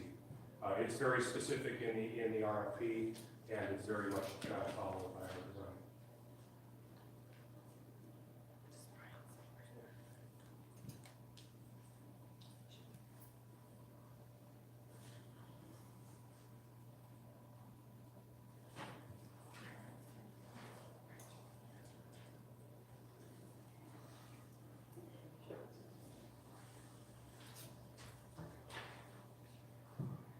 Other questions that remain?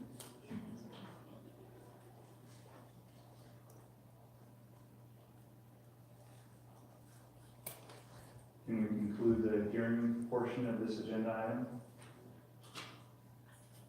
Yes. You ready? Thank you, everybody.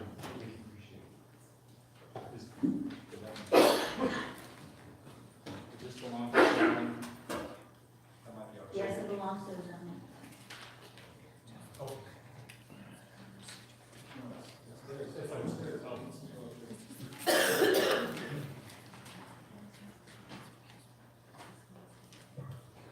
So, obviously, this is a very challenging decision.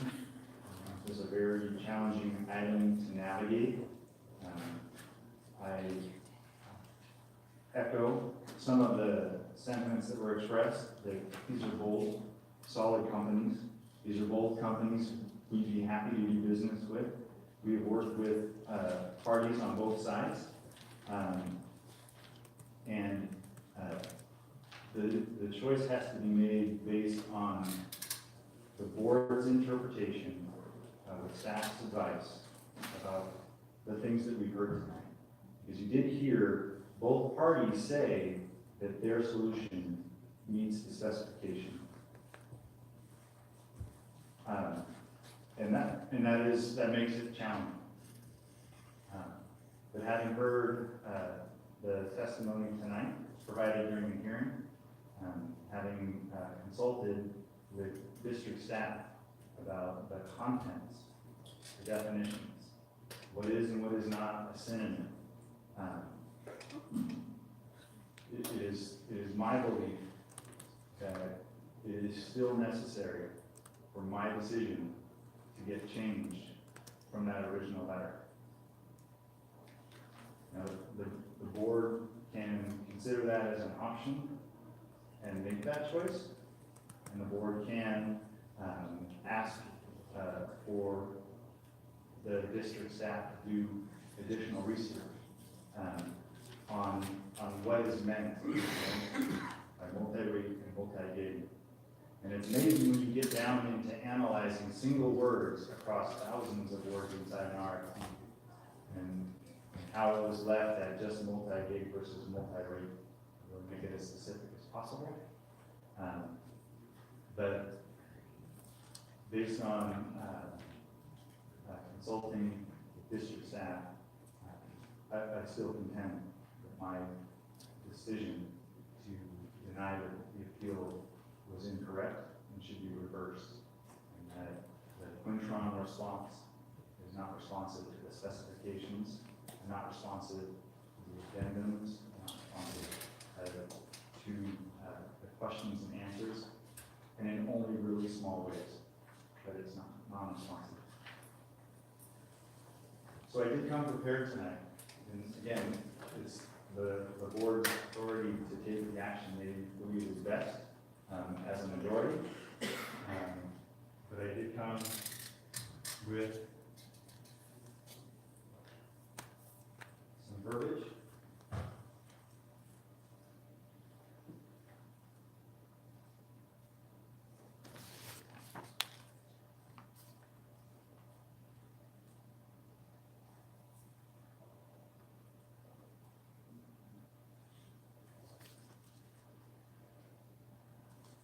That could serve as a form of motion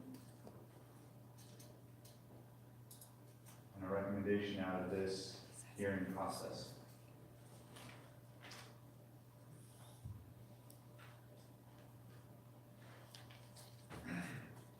Any other clarification or questions? On that? Seeing that?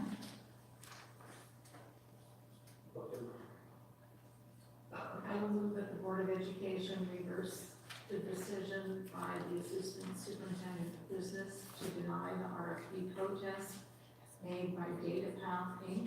and instead agree with elements of the RFP protest and deem the RFP submitted by Quintron Systems Inc.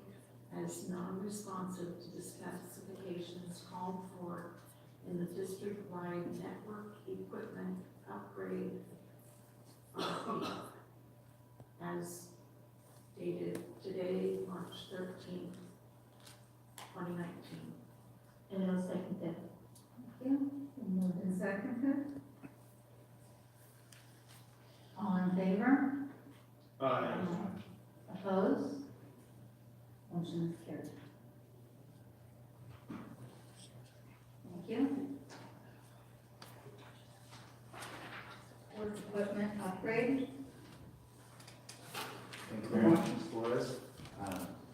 In light of the hearing that we just had, the annotation that you have describing this item is going to look a little bit different.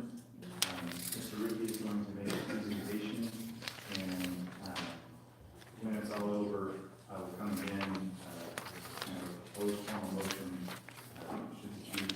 should the board choose that action to help how to phrase it.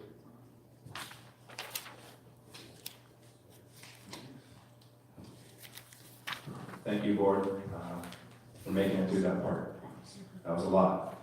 I think my job now is to kind of almost go backwards a little bit and contextualize why this is important. This is about teaching and learning. This is about part of the big part of doing business in schools. And that's always part of this conversation when we come in front of you for this thing that comes up every 5 to 7 years. So I'm going to spend a little time doing that tonight because I think it's really important for all of us to reflect on why this is so important to our district. This board has done a fantastic job supporting this part of our infrastructure for many years and allowing our students to have the very best options available as it comes to providing great technology in the classroom and supporting our support staff as well. So the way I'll do this is normally I would give a description of the network, but boy, you guys just got like the master's class for a description of the network, so I'll probably breeze past that tonight. But I do want to spend some time talking about the importance of the network, and I'm going to talk a little bit about this RFP process, how we landed here. You got, an opportunity to see 4 areas of focus. The team that put together this RFP had about 78 different areas that they called out for, things that they were looking for. Not must, the word should, right? Things we were desiring. And there was that work started back in October by the folks that supported this equipment. And so I'll show you some of that work because it's an important part of how we got here tonight. Then we'll go to the results, and those results will reflect the decision you just made as a group. So they've done a great job tonight. I always compare it to transportation when we're talking about the network. So a transportation system, you've got a destination you want to go to. You've got the vehicles you get there in, which are the computers, and you've got this freeway, the roads you drive on. That's the network. That freeway is what we're talking about tonight. So it is that last box with the blue cables going into those network switches. That's what this is all about. That's the way we get our devices to those destinations that we need our students, teachers, and support staff to. If you stopped anyone in the building and you said, what does technology mean to you? You would get 100 different answers. I tried to just give maybe 10 or 20 there. But for every department, it reflects a different thing. It's a very integral part of the success of that department. Using that time wisely, so using our public funds wisely. And for teaching and learning, of course, it opens up a door in some powerful ways for all those important things, When we do technology well, our first step is we just want to do things maybe productivity-wise, faster, better, smarter. But when we do technology very well, what we want to do is provide opportunities that without it we couldn't do. So, and our district's doing that. I want to share this video, something we've been sharing with our teachers. I want to share it with you. It's 3 minutes. And then we'll kind of talk a little bit about what our district's been doing in the last year as far as providing better opportunities through our technology.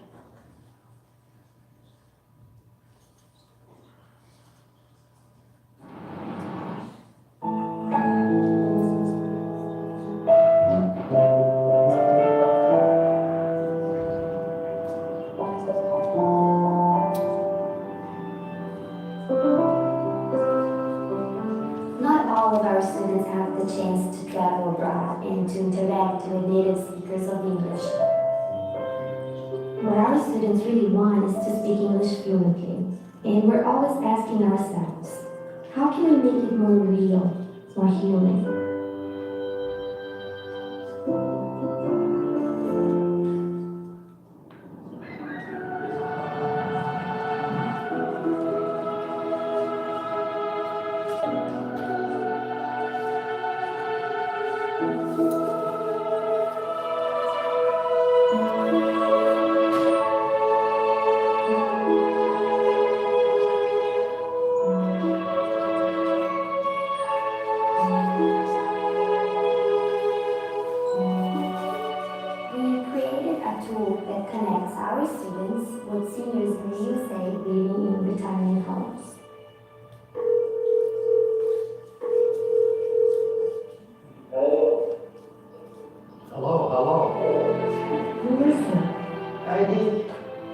Can you hear me? Yes, I can. Can you hear me? How are you today? I'm good. How are you? Is it the first time that I'm talking to someone from another country? I'm very excited to be doing this. I look like I'm only 25. But I'm married. Do you have sisters and brothers? No, I'm one child. Only one? Oh, you poor fellow. I'm with my own brother. He has 23 years. Do you know, instead of saying he has 23 years, you could say he is 23 years old. I tried to go to Lula Palula that we have next week, I think, in Brazil, but my mom didn't let me. You got a good mom. Good morning, dear Julia. Good morning to you. This is your dad? That's me and my wife when we were young. Oh, you're good looking. And you're still good looking. My first destiny is in the States, of course, because I wanted to put better my English. Well, you do very well, I must say. Are you planning someday to go to Brazil? Well, I would like to.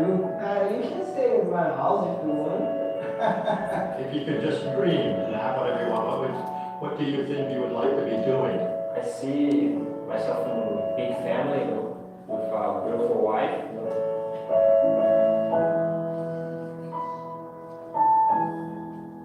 I want to thank you for this change of experience, You are incredible. You are my new granddaughter. And I love you. I love you too. And if you were here, I would give you a big hug. Oh yeah, that's her. Bye. Bye.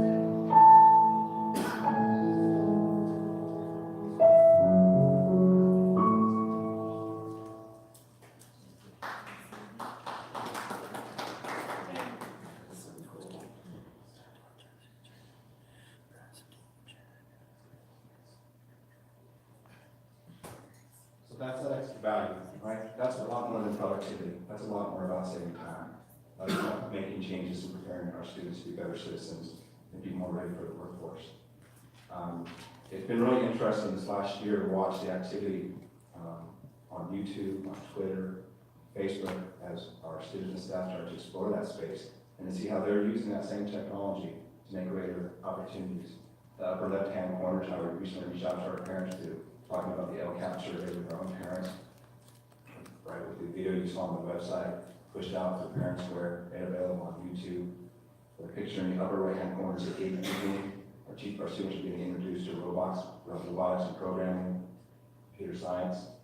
In the lower left-hand corner, that is another after-school preparation for students whose parents were getting digital education, digital citizenship. And of course, maybe everyone's Thursday afternoon favorite, but they didn't need a new television, right? Which is getting hits way beyond outside of Santa Cruz at this point, which is really exciting. So those students, they're reaching out into homes and extending their own opportunities as well. And that's when we're doing technology at our best. And all that requires this infrastructure that we're talking about this evening to make that go smoothly. If it doesn't go smoothly, we can't spend our time there because we don't have enough time to spend. So Mr. Bisha highlighted some of the parts of the RFP process. The RFP did go out on January 14th. On January 24th, we walked to school sites with those folks that were interested so they could ask questions. That's where some of those questions were developed and responded to. And then we, of course, have our process where, when those questions must come in by, when we get those answers back out, and then the announcements and those sort of thing. And let's do that second to the last night, the March 13th date. Right, here we are this evening. Our plan is that E-rate does allow us to start this project as soon as May. We're looking at April. We're looking at trying to get this done in 3 months. There's going to be a new challenge this year because we have a lot of summer school going on, which is a fantastic thing. So one of the things that we're kind of trying to figure out is how we're going to work around it to make sure that we get this work done without interrupting. There was some really specific language in this proposal about minimizing downtime to make sure that the installations could occur. Because if you imagine when this equipment comes out for those few minutes, half hour, 1 hour, there will be no internet, there will be no email. So we're making sure that all happens outside of school time. And so everyone who bid through this understood that was part of the process. The scope of work, I just wanted to share with you, again, I think there are about 70 bullet points, they're not all here, but this is the work that was done by the 3 system admin folks that are on the IT team that I worked with, and they developed this over several meetings to make sure that we have the very best infrastructure we could have in place, with the latest technologies in place, to make sure that this solution is going to work for us for 5 to 7 years, hopefully at least. Lots more of those numbers that we learned about tonight. AO2 shows up again and again and again. And that research is, looking at what the best practices are, considering what we've learned over the last 5 years, and what are the things we want to be able to do better, and what tools we need to be able to do to provide better service. More bullet points. So those bullet points I shared with you just really fall under this part of this process, the proposed system hardware, the integrated software tools, and points are awarded for how well someone describes how they're going to do that for us and how well they match that language of what we are looking for. We also call out an installation plan, training plan, and projected closeout. All of those are how the individual rating. So the way this looks is, there was 5 people on the team who were selected to rate these proposals. You get all the proposals at once. You have the original, still the RFP, seeing what it was that was requested for. And then you review each one independently. And then you submit, your responses to what you thought had the most value. You rate each company independently. When that was all said and done, as you learned tonight, Quintron had the most points at that point. And that was the initial result. But after what we just took care of there with that previous item, we've seen Quintron's been removed from this list, and DataPath at this point is the lowest price respondent. I also want to take a minute to talk about E-rate funding, so just have a little understanding of where the funding comes for this project. So the total project cost of funding this evening is $3 million, 200,000 approximately. I won't call that every additional fund. Currently, the district has available to us $2,726,000 worth of E-rate funding available. And that funding goes away this year, and next year the clock restarts.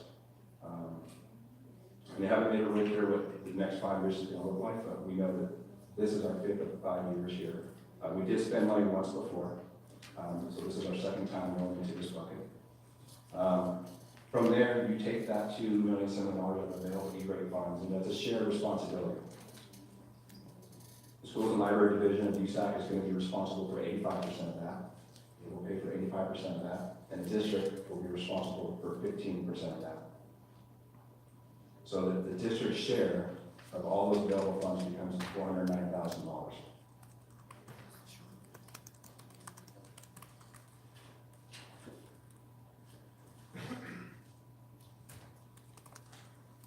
So the other thing we have to look at is how much is this over our available E-rate funds, right? Because we're going to be responsible for that too. So that's the next number I want to share with you. So that's $556,821, right? That's how much this particular project is cost above what's available to us in E-rate. Our goal always is to try to come up with a project with a plan to stay under that. So there are certain things this year that we considered putting into the project, but we did not, because we knew it would go way above that. So we're always trying to do that. It's a pretty difficult thing because the prices of these, a lot of this equipment is so new, to try to get a really tight itemization of what it may cost can be really difficult, especially when you start adding software and some of these other things. But if we take these 2 areas that are the district responsibility areas, and those are the 2 I'm highlighting for you in green right now, the actual district cost for this project is $965,000. With that remaining $2,317,000 that gets covered by the E-rate project program.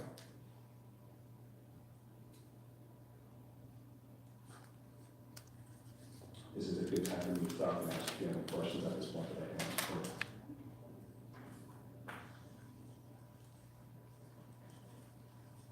Would you go back one slide, Brian, please? I was so scared that might happen, Ms. Cordero. I'm like, if anyone's going to catch me on my mouth tonight, I know it's going to be Ms. Cordero.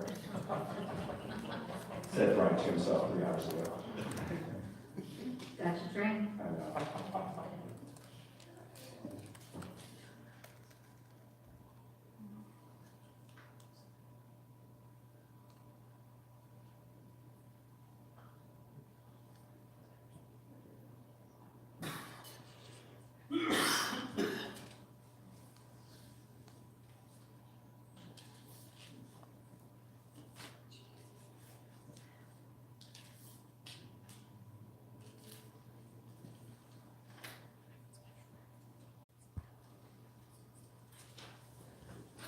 Thank you, gentlemen.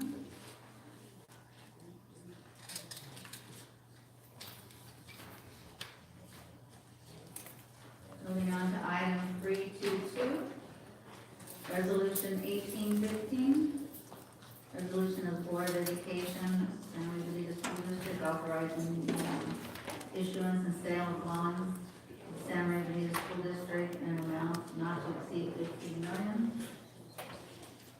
Aggregate principal, by negotiated sale, let me keep on. I think I know what you're talking about. Got it. Thank you.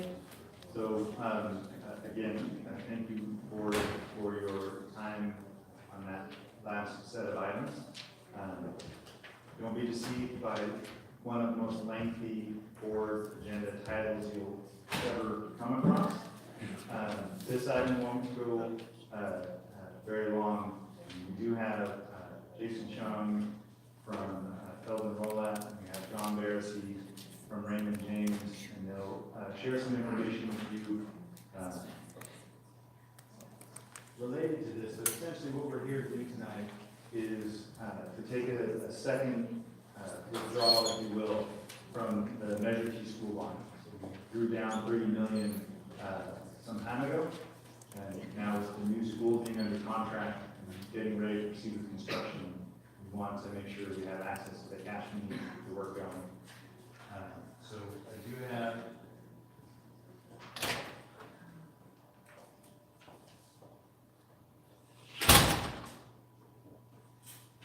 Mr. Barrissey's presentation on the desk because it's compressed. I can't really read the title, so it's taking a minute to find it. Okay.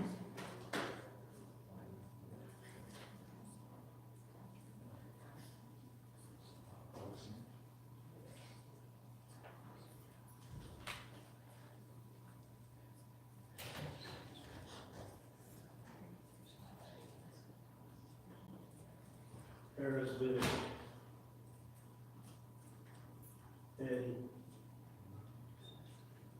a resolved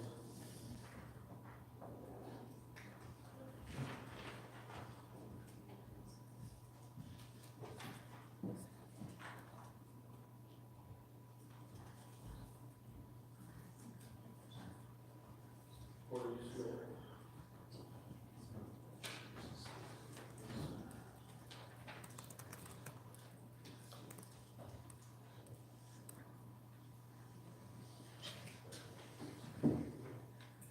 So none of us recognize the name Corey Smith, who is the author, so we'd like to give her credit now for the presentation.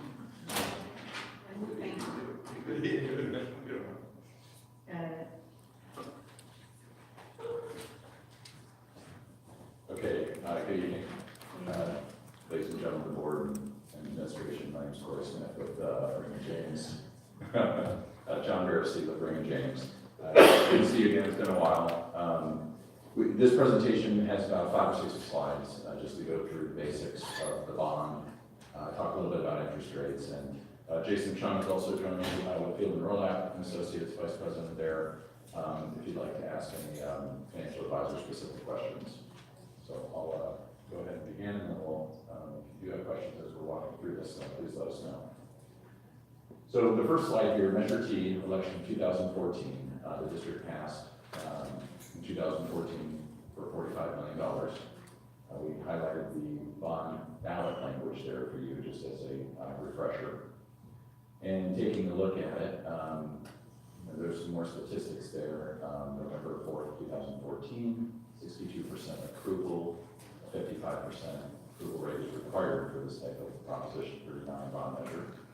And your statutory tax rate maximum is $30 per 100,000 of assessed value. The tax rate estimate in the tax rate statement for the election was a maximum election tax rate of $25.82 per 100,000 of assessed value. You are contemplating issuing the remaining $15 million with the documents that are in front of you tonight. And below, we want to highlight Series 2015, issued in April of 2015 of $30 million. Next are some statistics about interest rates and repayment ratios, final maturity date of the Series 2015 bonds that were originally sold. They had an average coupon of 4.16%, a repayment ratio of 1.89 to 1. State law requires that all bonds be at below 4 to 1 in that category, so you're well underneath that. The final maturity date of the 2015 bonds was 8/1/44. The 2019 bonds are going to be proposed approximately 4 years to the date of the first series. The average coupon on that issue, so interest rates are a little bit lower, but that was where we were. But the repayment ratio also is significantly lower. And your final maturity date will be the same as the original bond issue. So the 2015 bonds went out 30 or 29 years, and this one will go out 25 years. So you won't be extending it and having a 29 on top of the 29. The total program for these bonds ends in 2044. Worth noting on this slide here, when we take a look, the tax rate chart, this is the $30 per 100,000 maximum tax rate. This is the tax rate that you promised your voters not to exceed. And you can see here, based upon where interest rates are today and where the new bonds are expected to be later in, you should be significantly below that. You'll be at about $21, $22 for the life of the program. But that's great. Usually it's the other way. A lot of districts have struggled with, assessed valuation jumping around, and your district's been very consistent, so I think that's a great thing. Here's an estimated sources and uses. As we said, part amount of the bonds is $15 million. There will be an original issue premium, which is paid by the investor. And then breaking down the uses of those funds is that $14,752,500 would go to your project fund. The net original issue premium goes to the debt service fund to pay debt service on the bonds. Then we have a cost of issuance, which is inclusive of your district's bond counsel, financial advisor, ratings, and some other costs. And the underwriter discount is Raymond James fee for underwriting and selling the bonds.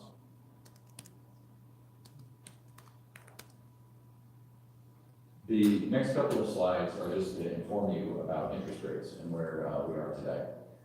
Something very good for issuers started to occur around Thanksgiving of 2018, where we started to see the economy slowing, and commentary from the Federal Reserve Board, various chairs around the country speak to that they thought that raising the short-term interest rates would basically cease, or maybe even start to lower those rates as they were raised maybe too quickly, because it's starting to slow down the economy.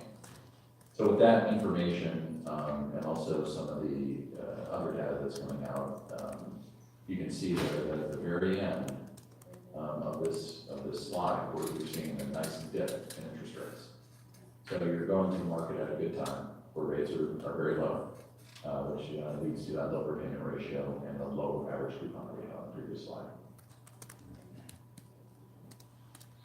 One other item we'd like to point out here are current market themes. So we have all of these items that impact what your interest rate is on your bonds. So the U.S.-China trade war, inflation, employment, municipal bonds, rate increases like I just mentioned, geopolitical risk, slowing U.S. economy, municipal fund flows, and Trump's White House. All of those items impact how the municipal bond market, financial markets look at bonds and want to invest in bonds. And one of the items we'll see is that here's the 3-year history of volume for municipal bonds. This light blue one is 2019, which is greater than last year, and to an extent in February greater than 2 years ago. It'll be interesting to see how volume continues to trend throughout this year. The bottom chart is relevant as municipal mutual funds are the largest purchasers of these types of bonds.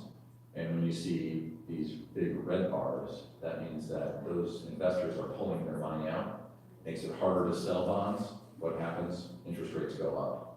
When we start to see, in this case, and at the end of third quarter, beginning of fourth quarter last year, we had that rates popped up significantly.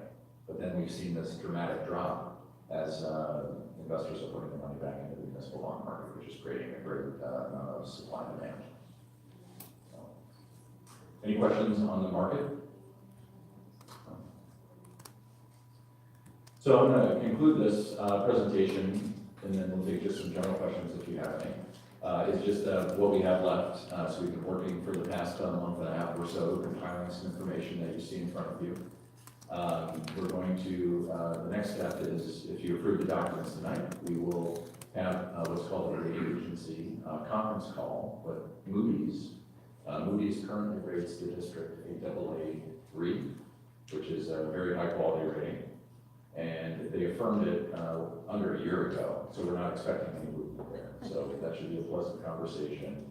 And these ratings are very similar to a credit score if you're going out to fund a mortgage, where the higher the rating, the lower the interest rate you get.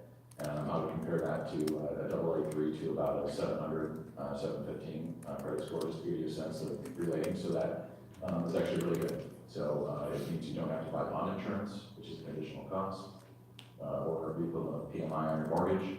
That should go hopefully pretty positively. Then looking forward, there are just some other administrative items, and we're looking to sell the bonds on April 11th, and then fund to get these bond proceeds into the county treasury for your project on April 25th. And this is the last and final series of that 2014 election. So you'll have no more authorized or unissued debt for GO bonds.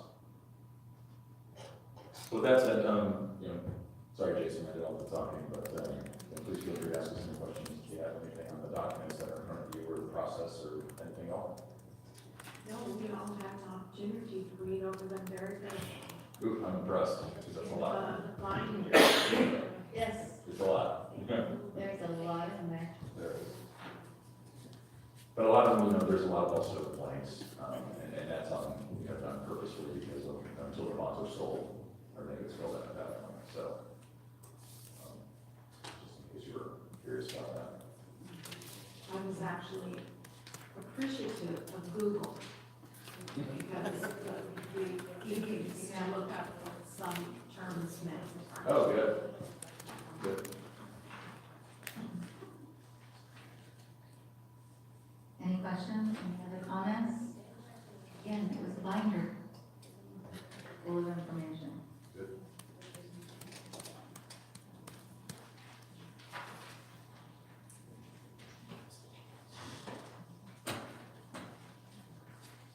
Any other questions or clarifications for Matt?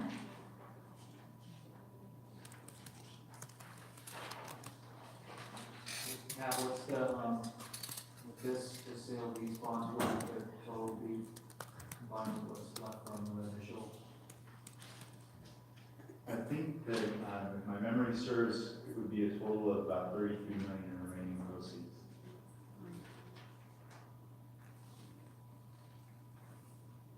Sorry, I probably asked you that. Nope, I would remember.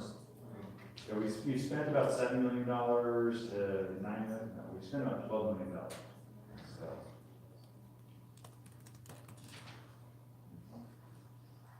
Okay, I will move that the board adopt resolution 18-15, resolution of the Board of Education of the Santa Maria Bonita School District authorizing the issuance and sale of bonds of the Santa Maria Bonita School District in an amount not to exceed $15 million aggregate principal by a negotiated sale pursuant to a bond purchase agreement prescribing the terms of sale, approving the form of and authorizing the execution and delivery of a bond purchase agreement, and a continuing disclosure certificate approving the form of and authorizing the distribution of an official statement for the bonds and authorizing the execution of necessary documents and certificates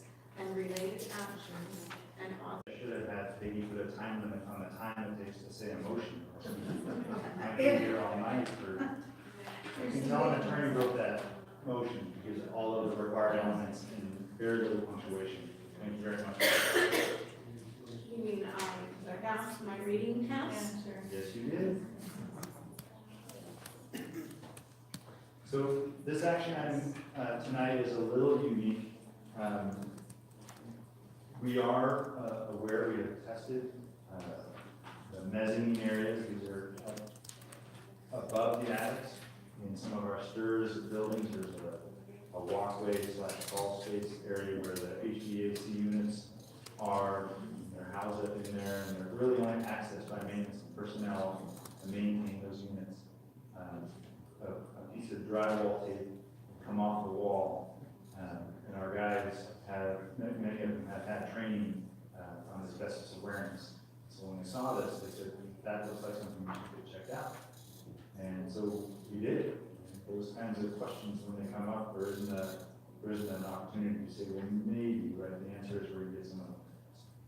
It came back positive for containing asbestos, and we immediately essentially quarantined that area, and we tested the other areas. And found it in some of those areas as well, and created the same kind of quarantine around those areas, because we don't want to let people in there, and so we know we've addressed all of the concerns they might find, right? So what that also means is we want to fast track this bid process. And as we got estimates for what the price might be, we knew we had to do some kind of level playing field bid like you're seeing tonight. But we just opened bids literally 2 o'clock today, this afternoon. And we've done a preliminary responsiveness review to say, yeah, we believe the bids we have are responsive. And I have information to share with the board about what those bids look like, just because I'm certain you would want to know who participated and how much we're talking about. But we're not quite ready to award the contract, because we have to issue this notice of intent to award, and as the board is very aware tonight, there's 5 days for the respondents to protest the other day, right? And so we need to build that into our process. So what we're asking for tonight is permission from the board, direction to the superintendent to award this contract once we've cleared those timelines. Your action will be in support of this information you've seen, and in support of Mr. Ontiveros then acting on our behalf to award that contract, so we can get the work started as soon as possible, right? And then we'll come back at a later date for ratification, so you can see all the specifics related to the item and how it got awarded and all that kind of stuff. My question isn't really related to the bid for the process. It has to do with what will the disruption be at the school sites Fantastic. Yeah. to get this completed? That's the right question. And that was forefront in our mind. Some of the disruption that's already happening is heaters are breaking on cold days, right? And so we're having to bring portable heaters up, trying to heat classrooms. That's similar to where we were with JPO 2 years ago, right? And so that's part of the disruption that we're talking about. What we've written into the spec is that the work is going to occur when children aren't present, right?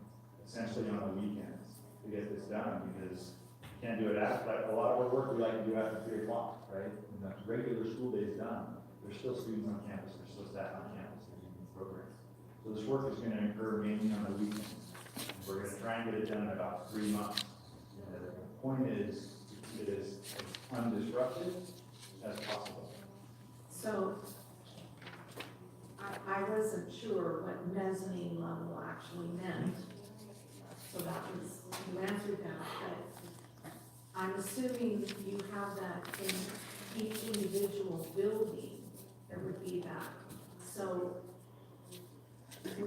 when it lists the 8 schools, does that mean that in every building on the site, there has to be asbestos remediation?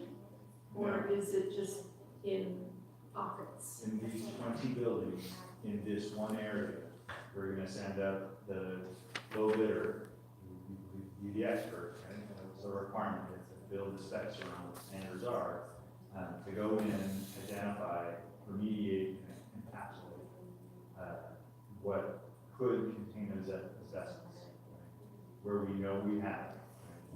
So that's what they're trained to do. That's what the specs will require them to address that in these 20 buildings in this one specific area. So this is all ceiling? It's all above the ceiling. It's all in this, what we discovered is the tape, the drywall tape, in the mezzanine area. So the storage buildings, you know them with the long buildings with a single roof line.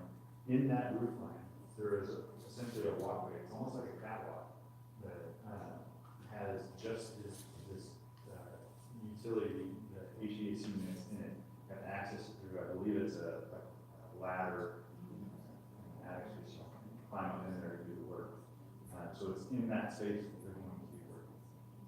So I'm hoping that we won't find asbestos in any of the added on buildings on any of these sites. They would all be in the original. So the portable buildings are likely free, because most of them were likely manufactured in times when asbestos is no longer being used, right? This won't be, this isn't the end of where asbestos is, and we encapsulate it. And that's the key, is to encapsulate it. It's when it breaks out, right, and it enters the air that it can become dangerous. And so that's, these are older buildings built in the era where this was the miracle material used in just about every application, right? So that's why we're so careful, and that's why our guys are trained in awareness, and why we're so quick to respond, trying to get on top of the UR test, get our justification, and move forward as fast as we can. So hopefully have it all remediated by the summer. We're hoping 3 months.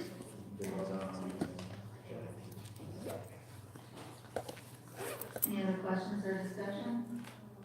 Is there a motion? I'll make the recommendation that the Board of Education authorize the superintendent to award bid RFP number 5158 mezzanine mediation at 8 district school sites to the lowest responsible bidder after the expiration of the timeline for appeal, and the presentation of bonds is presented in item 323 dated March 13, 2013. I'll second. Thank you. All in favor? Aye. Opposed? Motion is approved. Thank you.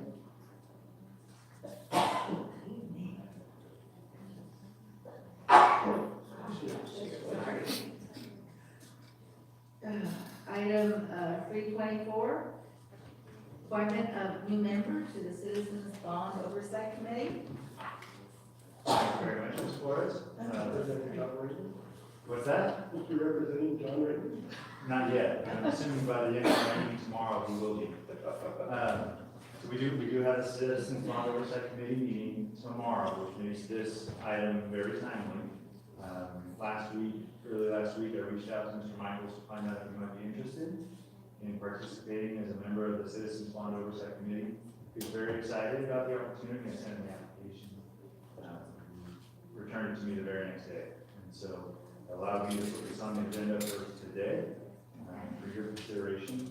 And we're a little light on membership, and I think that's pretty common around the state, certainly common in this area.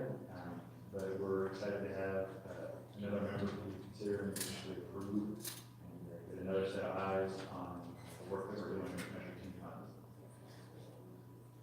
So it looks like we still have one member active in the senior citizens organization that we have to fill. Okay. And what is Mr. Michael's background? So Mr. Michaels is actually, believe it or not, he's an E-rate consultant. And he lives in the area. He ran for the school board in November. And so That's why the name is. Yeah, it's very that's why I familiar. remember his name. He's how we do business and what we're all about. And he wants access to me to ask questions if he has any. And it's nice to pick up advocates and folks who are directly interested in being involved in this.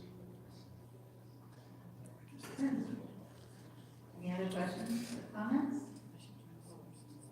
Is there a motion? I'll move that the Board of Education approve the appointment of the new member for the Citizens Bond Oversight Committee as presented in item 324 dated March 13, 2019. Okay, all in favor? Opposed? Okay. Short presentation for our second interim report. So The purpose of the second interim is to meet the requirements of AB 1200. Basically, to state that the district can meet its obligations in the current year and the 2 out years. We'll discuss the changes for first interim and second interim. And we are halfway through the school year. Funding has been returned for most programs, and the governor's proposed budget was released in January. So we'll look at our summary of assumptions, the changes from first to second interim, multi-year projections, our fund balance, and then a couple slides on our student transfer historical information. For second interim, our estimated ADA came in at 16,421.8. That's 8.9 ADA lower from first interim. What the change was from the county office, the county office operated programs, so their ADA went down to 8.9. But our district's regular ADA stayed the same. Our unduplicated pupil percentage did increase. At first interim was 91.95. At that time, I had used the information that I had at that time. That's the information I had. And that's what I came up with. And now at second interim, it's actually 92.62%. So we have a slight bump there. And then all other assumptions from first interim